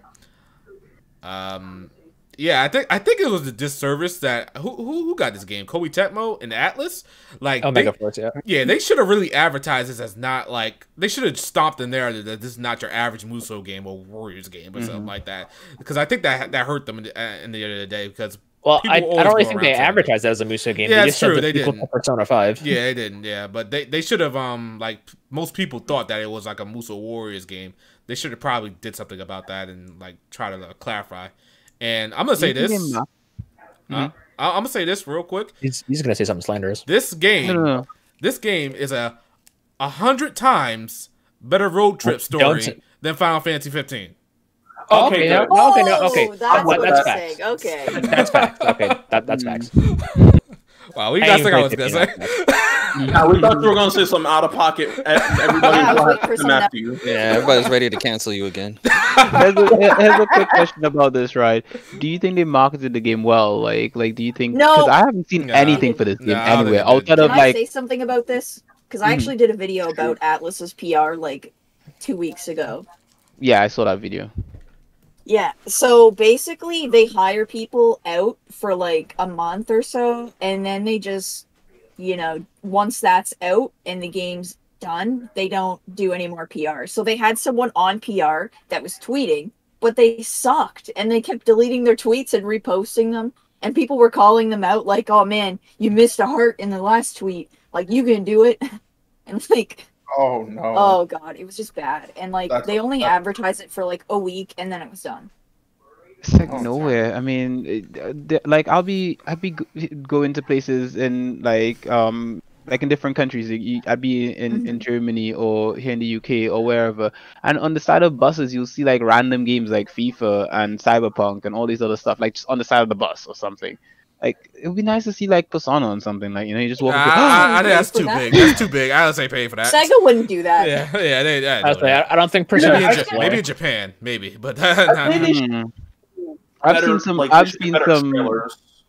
I mean, even a trailer like on YouTube or something would be nice, Yeah, this is a very like far back memory, but I remember as a kid, like Kingdom Hearts Rechain of Memories was coming out, and I already knew what Chain of Memories was, but I was like looking at the commercial with my friend, and he was like, "Wait, I heard about that. That's a Game Boy Advance game. What does it play like?" And then he saw like gameplay in the commercial and was like, "Oh, that actually looks better than the GBA version," and it actually made him want to get it over just me telling him about it, because I told him about it before, but he was just like, I don't know. And then he saw the commercial and was like, that actually looks good. Like commercials, trailers, commercials, ads need to convey what kind of game you're getting into without spoiling it. Yeah. Like, because that game literally just had, that commercial had music, had like the opening theme and some gameplay segments from like early game worlds, and that was it. And it was easy enough. Just hire like a good editor who can do it without having to go, yo, look at this important story cutscene about this person who dies. You'll hire me. 55 hours into the game. Also, here's like 2 seconds of gameplay, but this person who dies though. Yes. They could pull someone from YouTube to do it. You know, what I mean, there are a lot of great people who put a lot of great content. I mean, a lot of them on here who make great content, and they could pull someone, especially someone who knows the stuff they're talking about, who knows if they're like a JRPG like Persona, like someone who has experience with the genre, with the types of games and so forth, and actually cares enough to want it to be successful, for people to know about it and so forth. Because even if you, like, for example, ran this, like, you try to get ads in between, I don't know, someone watching anime on Amazon or something or whatever have you, and you got a game like this to run in between, something like that, that's easily gonna, or even on Crunchyroll, like you're watching Crunchyroll and you see an ad for the Persona game and you're watching some anime, boom, you're gonna buy that game because you're gonna be like, yep, this is good, this is my kind of stuff, I like this kind of thing, or better yet, on, like, for example, I see ads run on my videos that I have nothing to do with the kind of stuff I make. Why don't they just run a Persona ad on one of my videos? I'd be happy with that. I'd be like, great. Ad space on YouTube shouldn't cost the company much. Hire like a not too cheap editor, a good editor. Throw the ad on random channels, put them up on like random things. Or just like sponsor a video on someone's channel. Like, this video is brought to you by Persona Shadow Legends. Like, just go ahead and just be like, hey, this game is a great game focused on defeating God, and it's action based, and there's women. Play the game, Persona Shadow Legends. Or like, you could really sell anybody on it. Like, granted, modern day anime fans can get sold on it just because it looks pretty, and then when they actually play it, they're like, "Wait, there's depth." No, so it's not that hard to do. All right. I think that's it for the Strikers talk for the time being. Bao, I think you're playing Bravely Default 2. You want to tell us about that? Yes, I am. So, for those that don't know, Bravely Default, a series, is very heavily inspired by Final Fantasy V. You have a bunch of jobs, and you can mix and match them. And the newest game, Bravely Default 2, just came out. So, my thoughts on the game. This honestly might be my game of the year so far, but that's just, let me say first that a lot of other big games haven't come out yet, so that's not like saying, oh, it's a phenomenal game. The reason for that is gameplay, which is kind of interesting for me because it's usually more stories I gravitate towards, but the gameplay of this game is one of the funnest I've had in a while in an RPG. Because, like I say, you can mix and match jobs, and there's over 20 of them. I think maybe 24 in this game. And the boss battles in this game will mess you up.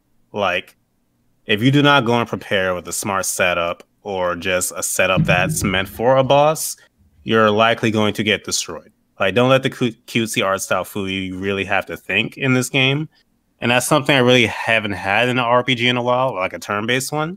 It's like Persona, easy. Trails, easy. You're not playing with that difficulty. What? You're not playing. You aren't seeing anything. Yeah. Is this like normal difficulty or is this like hard?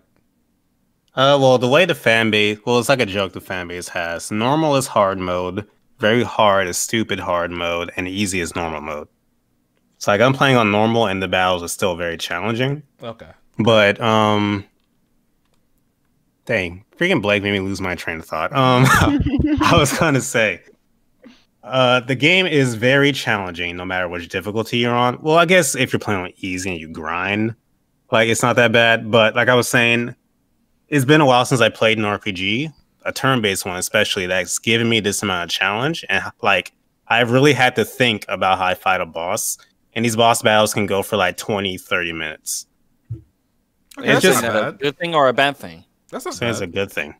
20 Oh, to really? 30 minutes per boss battle. Interesting. It's like they're very intense and very fun. I haven't really had that in a turn-based RPG in a while. I wonder why. I'm gonna try to play the game on hard and see what happens. Do you have a Shadow? No, I'm getting it right after I play after First with Strikers. Oh, okay.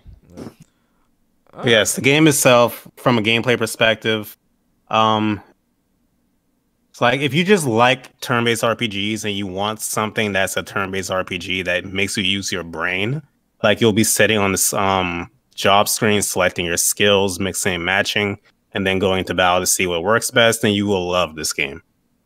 Now, it's not to say the game doesn't have issues, because it does. Not a lot, but one big one is that every enemy in this game has a counterattack. And the issue is there's not much you can do about them.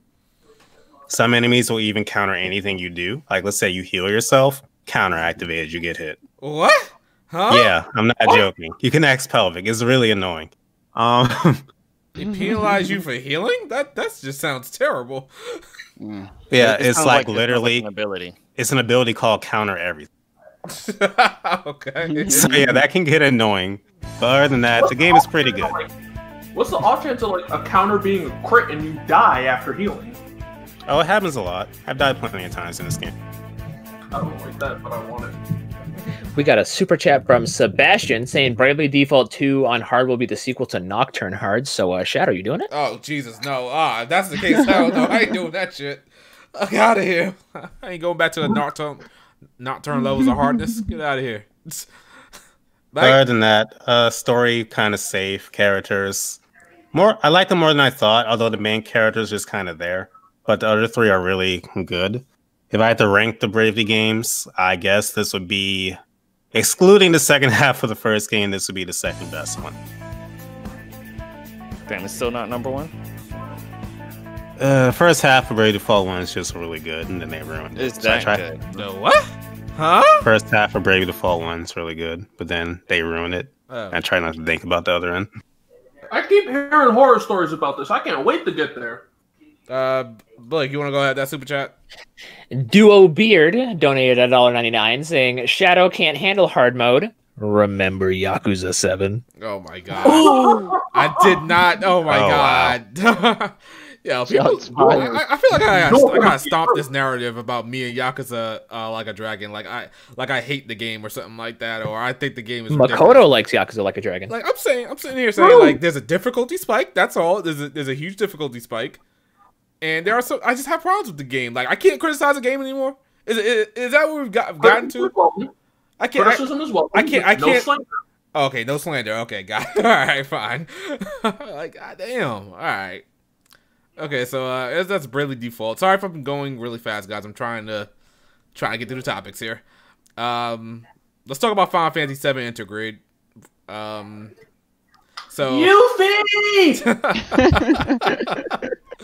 So yeah, Square Enix decided to grace us with some Final Fantasy VII Remake DLC out here in these streets. DLC for a remake of one part of a game. Okay. No. Yeah, I didn't get that.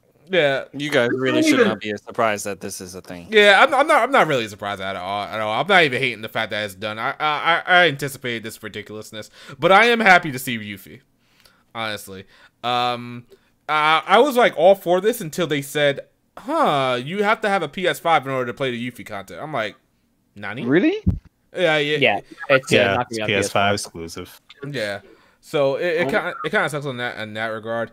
Happy that Final Fantasy VII Remake is getting an upgrade for PS5, better frame rate, better textures, better probably sound, better backgrounds, whatever. Unfortunately, it's only for PS5. Have the feedback, and there's no PC version as of yet, which still is what the fuck. I need the PC version. I need it for mods. Finish building. Builders building yours first. Testify. Just to say one thing about it though, it is on PS Plus right now, so if you don't have the game, you can get it on PS Plus. So however, the PS Plus version of the game is only the PS4 version of the game, and if you want to get the PS5 upgrade, I think it's like $30. Yeah. Never mind, burn your PS4. And at the case of that, it's actually a better deal to just buy the physical version because the physical version is cheaper than that, and you get both versions for free. Really?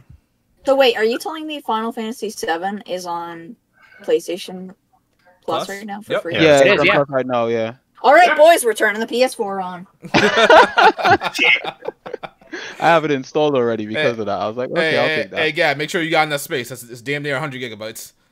Good lord. Right. I had to delete we're something. We're moving. Funky game. Sadly, I had to delete one of my Yakuza games because I keep all my Yakuza games installed all the time just for reasons don't feel bad. Don't feel bad. Don't feel bad. A man of culture. Q out here, like, listen, I could be busting heads and singing karaoke, but I'm playing a Square Enix game. Don't feel bad about you deleting Yakuza games. So for I think this was a really smart way to introduce Yuffie instead of doing it part 2 and wasting some time. Even though Yuffie's introduction in the original was really short and sweet, but like, you know, in the remake they were probably gonna make it a whole ass battle or something like that. Encounter, basically a whole cutscene. It was gonna give time to you know, it's gonna take up time in part 2. So the fact that they introduced her this way is pretty cool. Maybe we might see a Vincent DLC episode as well. We might see a Sid DLC thing as well. May I speak on that when it comes to Vincent? Yeah. For those of you who don't know, in the Intergrade trailer, we see soldiers that like don't look like typical Shimmer soldiers, and a character with like white spiky hair, like we're talking spikier than Cloud. These are characters from the game Final Fantasy VII Dirge of Cerberus on the PS2. A guilty pleasure from my childhood and probably many others who grew up during the compilation of Final Fantasy VII stuff happening. The Dirge of Cerberus content was meant to be post Final Fantasy VII. Like, all that plot stuff about it happens literally like after Advent Children. So to see Deep Ground and Vice show up working for Shinra still is really weird, given the fact that the whole point of their characters were just, they were discarded experiments from Shinra. Like, this was the idea for Soldier they had, but they realized they screwed it up, so they put them in an underground city and left them there to rot. Hey, but now they're working for Shinra, so it's like, what's happening? Hey, man, listen, like, if you play Final Fantasy VII Remake, like, everything is almost thrown out the window for the most part. So, yeah. I hope we get to see Vice's new design in full, because his OG one was kind of raw. He had gun blades that worked. Like, come on. I forgot about Kate Sith. Yeah, Kate Sith DLC. Oh, don't. But yeah, it's crazy how they're doing it this way. We also had like Ever Crisis and First Soldier, which we have a Final Fantasy Battle Royale game, guys. Isn't this what we wanted? Isn't it what we all been asking for? A battle royale? No lie, I'd play it if it was on a console. Yeah, I think I would too. Yeah, it's on mobile, and I'm like, that compilation game needs to come to console. Why are you on mobile? That's a good question. See, I don't know what's going on with that game. Like, people are saying that it's like they're releasing the entire game of Final Fantasy VII. It's not just that. It's before Crisis. Yeah. Crisis Core.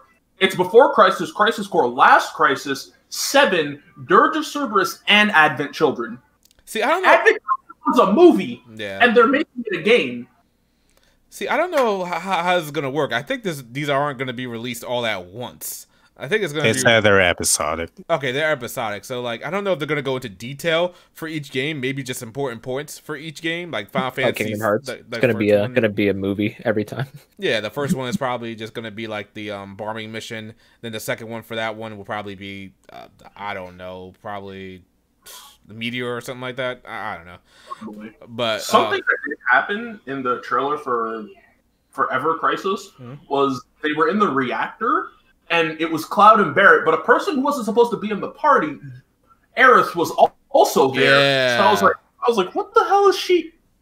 I'm guessing Aerith is in there probably like, you know, if this is a mobile game as they say it is, she was probably like a support character or something like that somebody picked.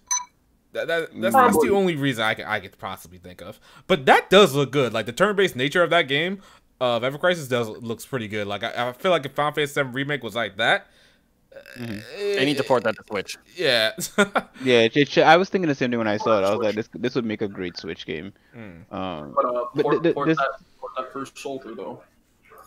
The sad thing with this series though is that, I mean, it depends on how you want to look at it, but is that when you ask the question of like, is it really gonna, how many episodes or parts they're gonna put this out in, you have to start thinking like a wallet. Like if you're a wallet, how would you like to collect money inside of you? And then at that point in time, you want more of it, so you're gonna split it up into as many pieces as possible. So the fact is, we're gonna get a lot of pieces of these games. Like if Square being Square, they know that people are gonna pay for it, so they're just gonna make this little chunks, and then eventually they'll finish it, and then they will say, okay, now we'll sell you the whole package, and people will the all-in-one. Oh, absolutely, yeah. That's what they're waiting for the PC release. I swear to God, it's gonna be like Final Fantasy Remake Ultimate Edition with everything included. So yeah. Oh, it's just gonna be the complete edition. It's gonna be like 80 quid. Like, could you like before they did the all-in-one for Kingdom Hearts thing? Could you see them putting all of those games? Because that's a lot of fucking, man. Can you name another collection in recent years that has that much fucking content for that price? The Kingdom Hearts all-in-one package. I mean, Master Chief Collection was not as big, but still up there. That was I would say that's the closest you can probably think of.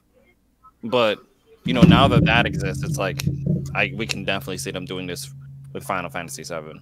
Like, they're already setting it up that way. Like, remember 15 had a whole bunch of episodic shit they were trying to do too. Did they cancel? They had to cancel that shit. Hell yeah, fuck that. They canceled to be honest, all of the shit that they wanted to pull off in 15, they're doing it right now. Yeah, exactly. I feel like it's gonna do better because it's Final Fantasy VII. Oh no, definitely. People care about 7. It's because there are waifus in 7. There are no waifus really in 15. It ain't about the waifu. This man, even this waifu obsession. This man, one way or another, decides to come back to the waifus. I'm like you. I'm a man of culture, but this ain't about the waifus today. It is about the waifus. I'm gonna be real with you. People are more horny for Cloud than they are for Tifa. Hey man, leave Tifa alone. Tifa's amazing. Tifa's the best girl. People thirst after Cloud more than they do Tifa.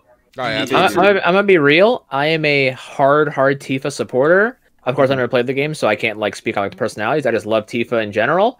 The way Yuffie is in this game, Yuffie got me slipping, bro. I might change sides. Like the way Yuffie be looking in Remake, like just her model, like everything in the grab, bro. I am sweating. The Ninja Girl side. I am like she's like sweating. 13 or something. You know what? Why can I not have nice things? The first time she's legal and Advent children.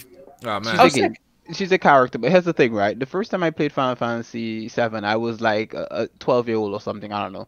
And Yuffie was actually the one I wanted. Yuffie was my waifu. At that point in time, I was like, she's a ninja and she's cool. Like she's a waifu for me, And so. Yeah, I actually did not like Tifa that much, and I definitely didn't like Aerith. So it was all about Yuffie. Like, Aerith has a sexual appeal to me. It took me until Crisis Core to actually like Aerith. Yeah, put some respect on Aerith's name. Yeah. I thought Aerith was her sister. Yeah. Then I played Crisis Core, and I was like, I'd die for this woman. She makes a cool sheath. I hate you, Blake. I hope you know that. That wasn't. All right, cool with the Final Fantasy stuff. Sorry for moving on, guys, but we got one more topic to cover that I want to cover. God, I forgot people's names. Riku. Hi, how are you? Let's talk about Koro no Kizuki real quick. Let's go. What do you got to say about these new screenshots that have surfaced? Okay. Keep in mind, we on a limited time. All right. My God. Why would you do this to me? You should have. Anyway.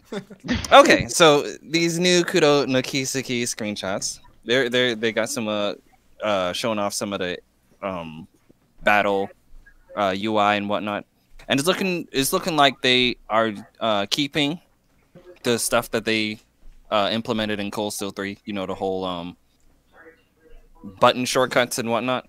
So it's looking nice. If you looked at a decent amount of the screenshots, there's actually a few of them that showcases that they probably aren't done solidifying how everything in regards to the UI is going to look. Because I've seen some that the UI looks slightly different than you know, some of the other pictures, you can tell that, yeah, this is what it was at this point during the development, and now this is what it currently is now. So I know a few people when I was looking at, you know, some of the comments on how people feel about the UI.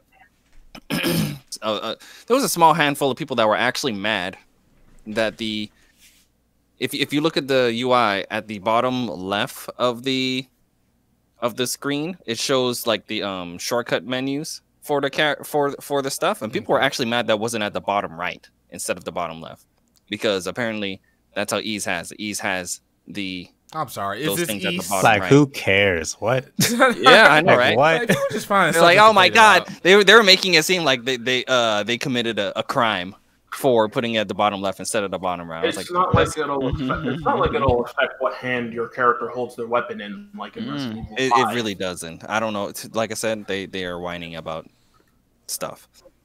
If there's one cool thing that I think this UI is doing, is that the turn order is they changed that up too. One of my friends said it's more like one of the Atlayer games.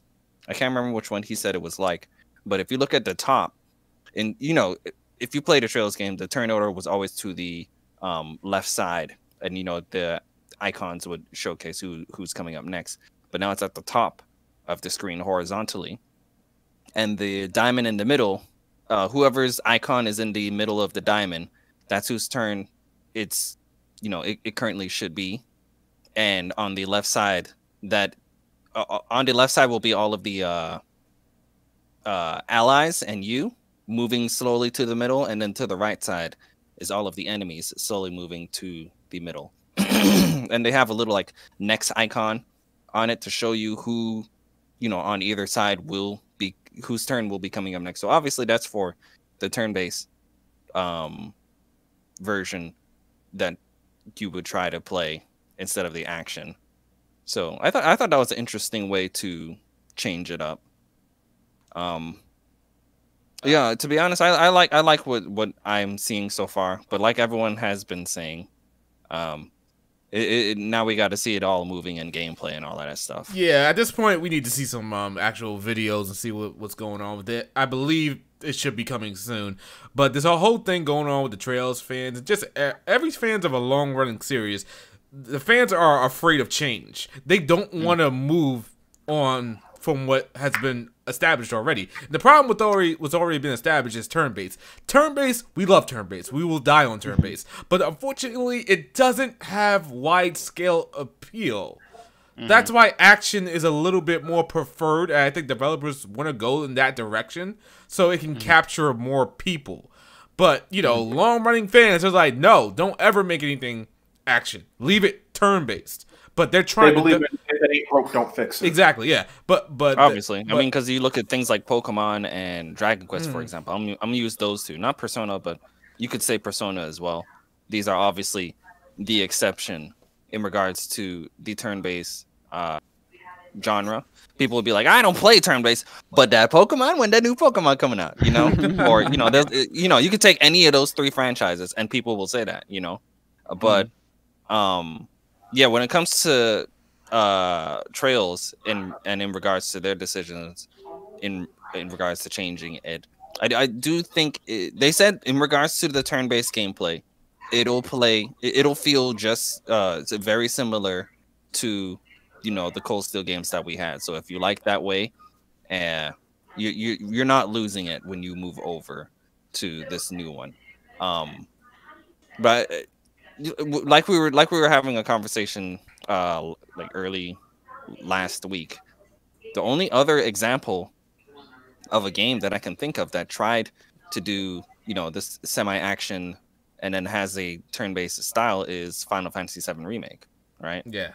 But they didn't really advertise Final Fantasy VII Remake as it, you know, as its gameplay being that main thing. They mostly advertised it as an action JRPG, and then they're like, oh yeah, by the way, we also have this classic mode that has it's kind of like the turn-based that you guys remembered, and they kind of just like threw that out there, you know. But this game is like clearly, yeah, and you know, for the most part, a majority of people who tried it said that it felt tacked on.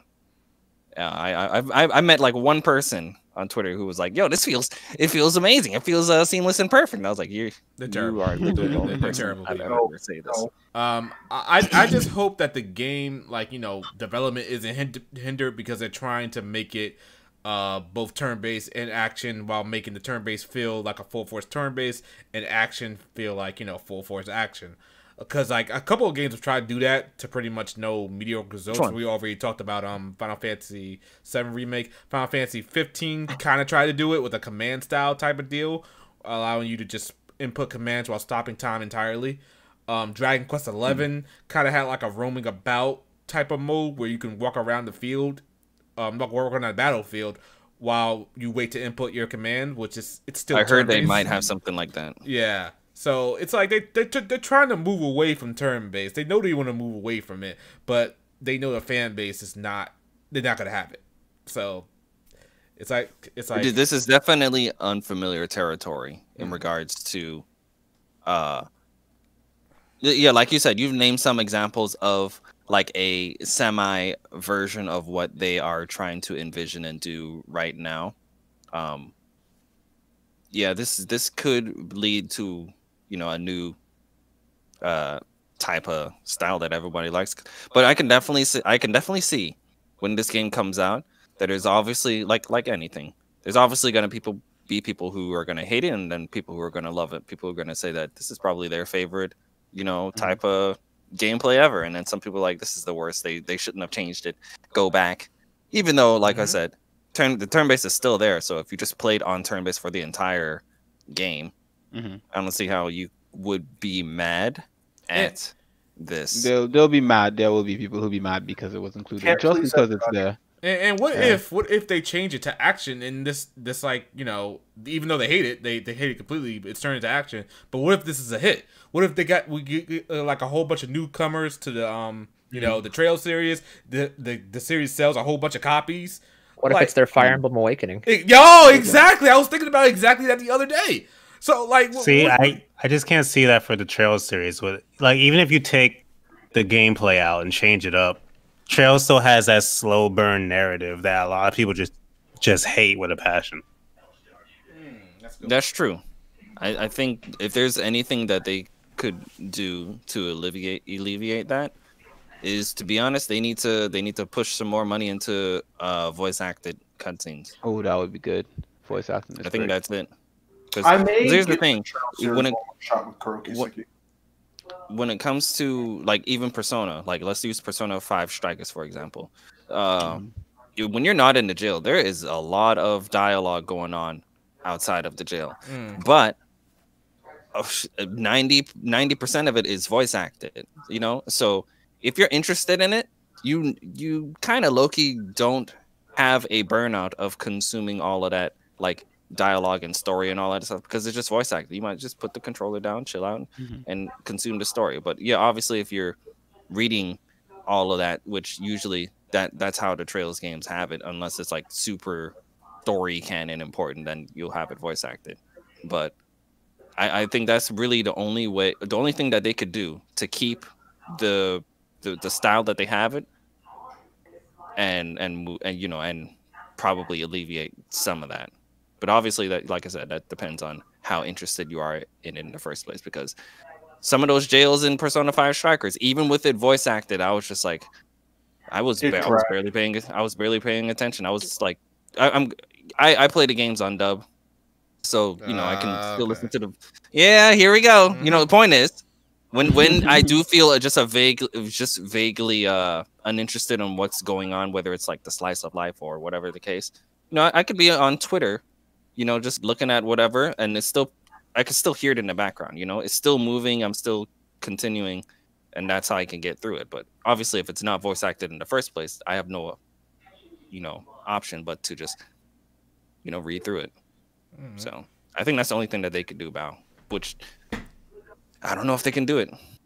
See, I think that, so when it comes to stuff like this, so for example, like you see people on Twitter all the time, like hyping like Xenoblade, like Tales of Arise, the new Nier games, like even Atelier.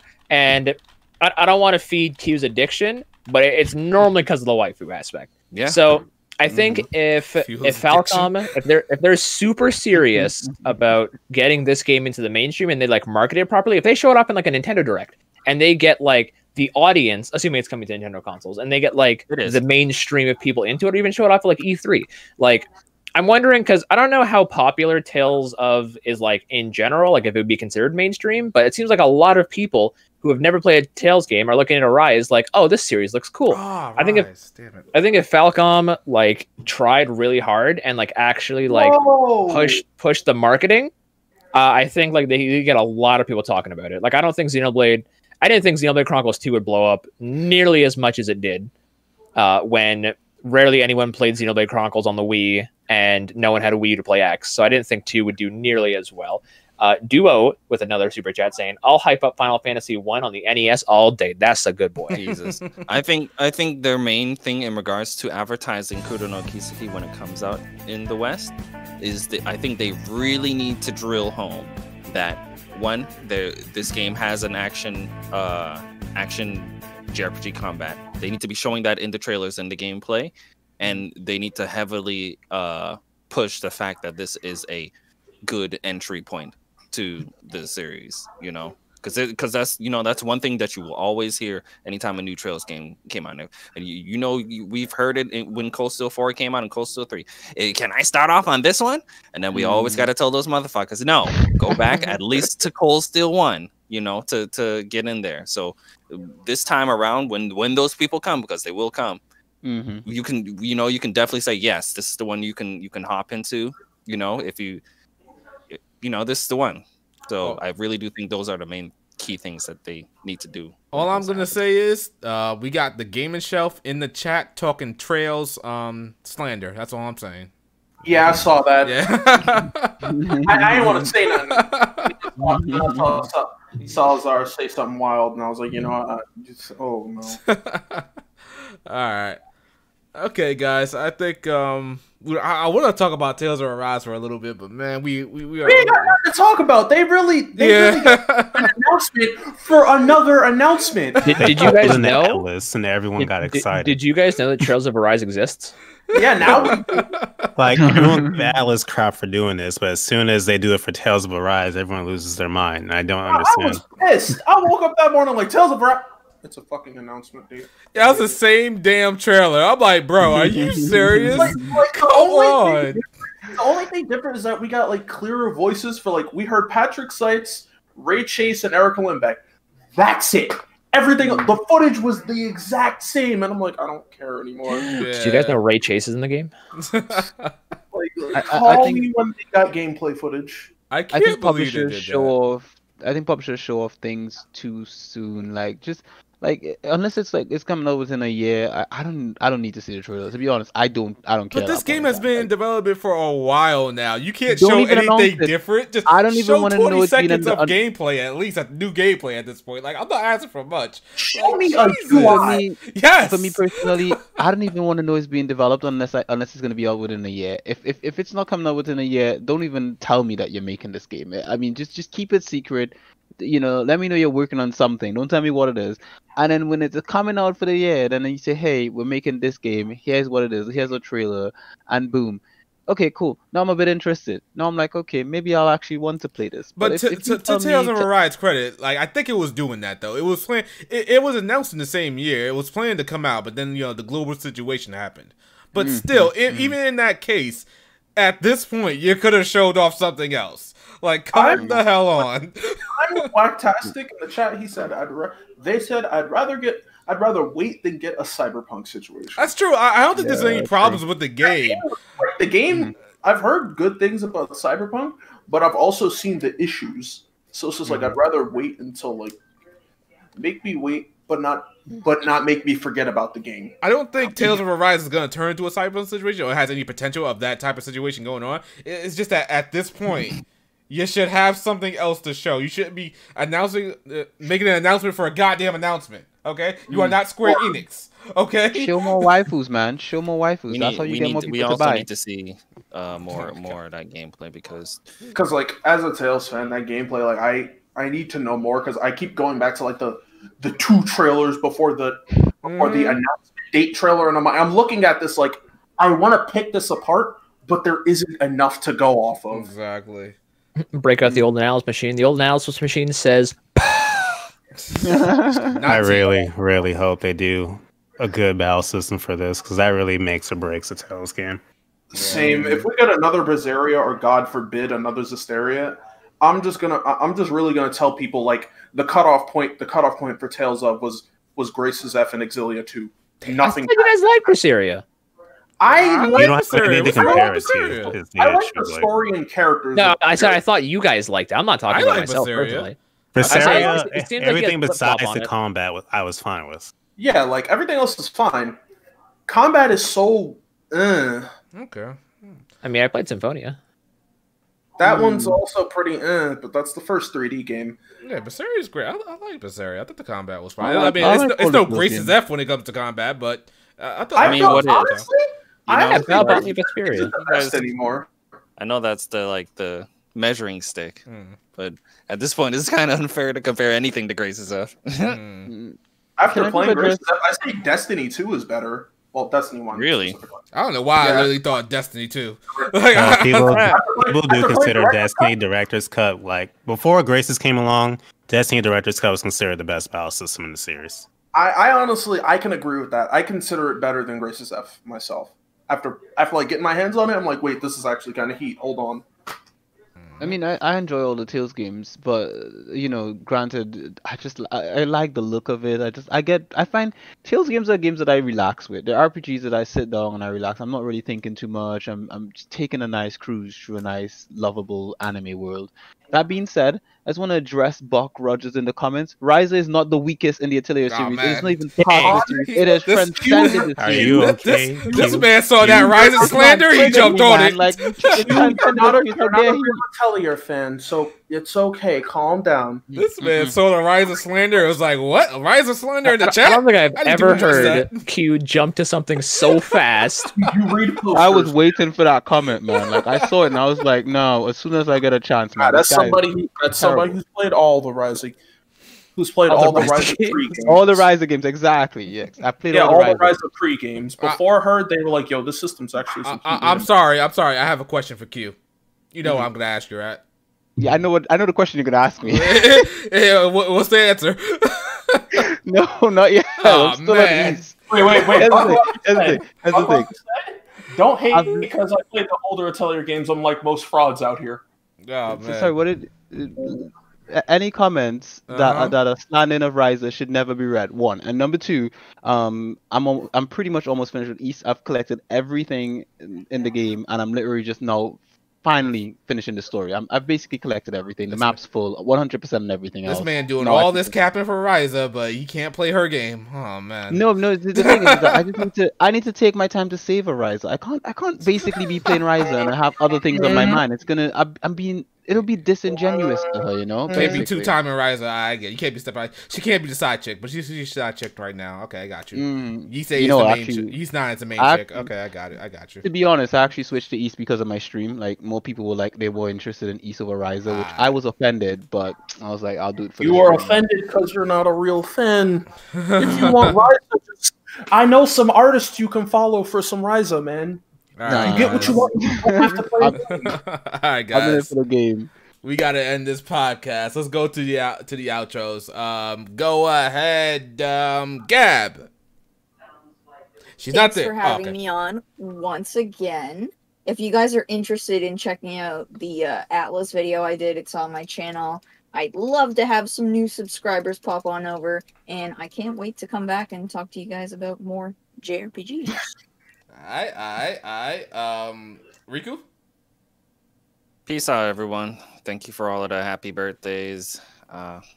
Hopefully, we can do this again. Next birthday. Soon. Very soon. Q? Happy birthday, Riku, and hopefully there are more waifus in your future. Preferably on the Vita. And yeah, basically, it's wonderful. I will be streaming today. Is it Monday? Monday I'll be streaming some East, so you guys can pop by on Twitch. Is it at Simply Binge? I'll be streaming on there. We'll have some good times, talk about some waifus. But yeah, as always, I'm here for the waifus. So I'll see you guys. Blake? Well, you could read those super Don't, chats. Sebastian. Okay. Duo. I'll read you in a minute. Duo said, "Don't forget Blake," and I was just thinking in the back of my head, I was just gonna go, "Don't forget me." Sebastian said, "Don't forget Blake." Duo said, "Shout out to Bao, happy birthday, Riku," and Gab rules. Good night, everybody. Yeah. So I'd like to take this time to thank everyone for all the lovely messages at the start of the stream. You love to see it. I'd like to thank everyone for coming out to the Bow and Blake and Friends podcast. It's been fun.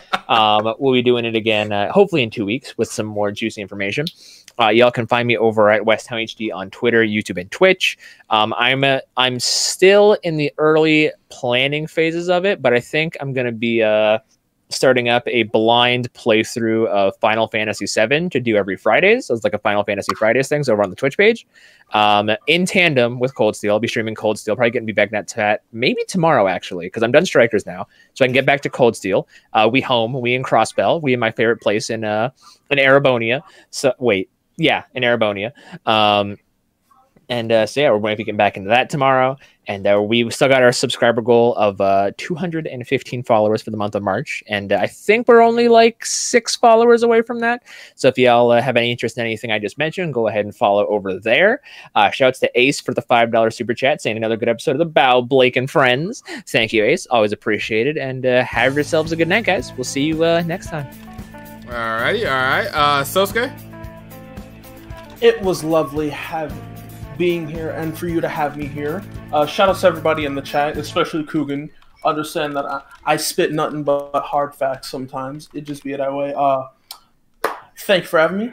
I'm gonna probably get back to playing Xenoblade Chronicles X because oh my god, that game is so good. Like, oh god, that world was. I'll wait for it to come to the Switch Pro.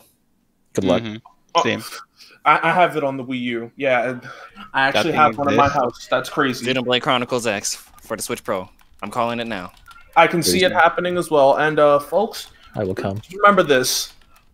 Everything takes time, effort, and a little bit of steam. Also, go play Persona 5.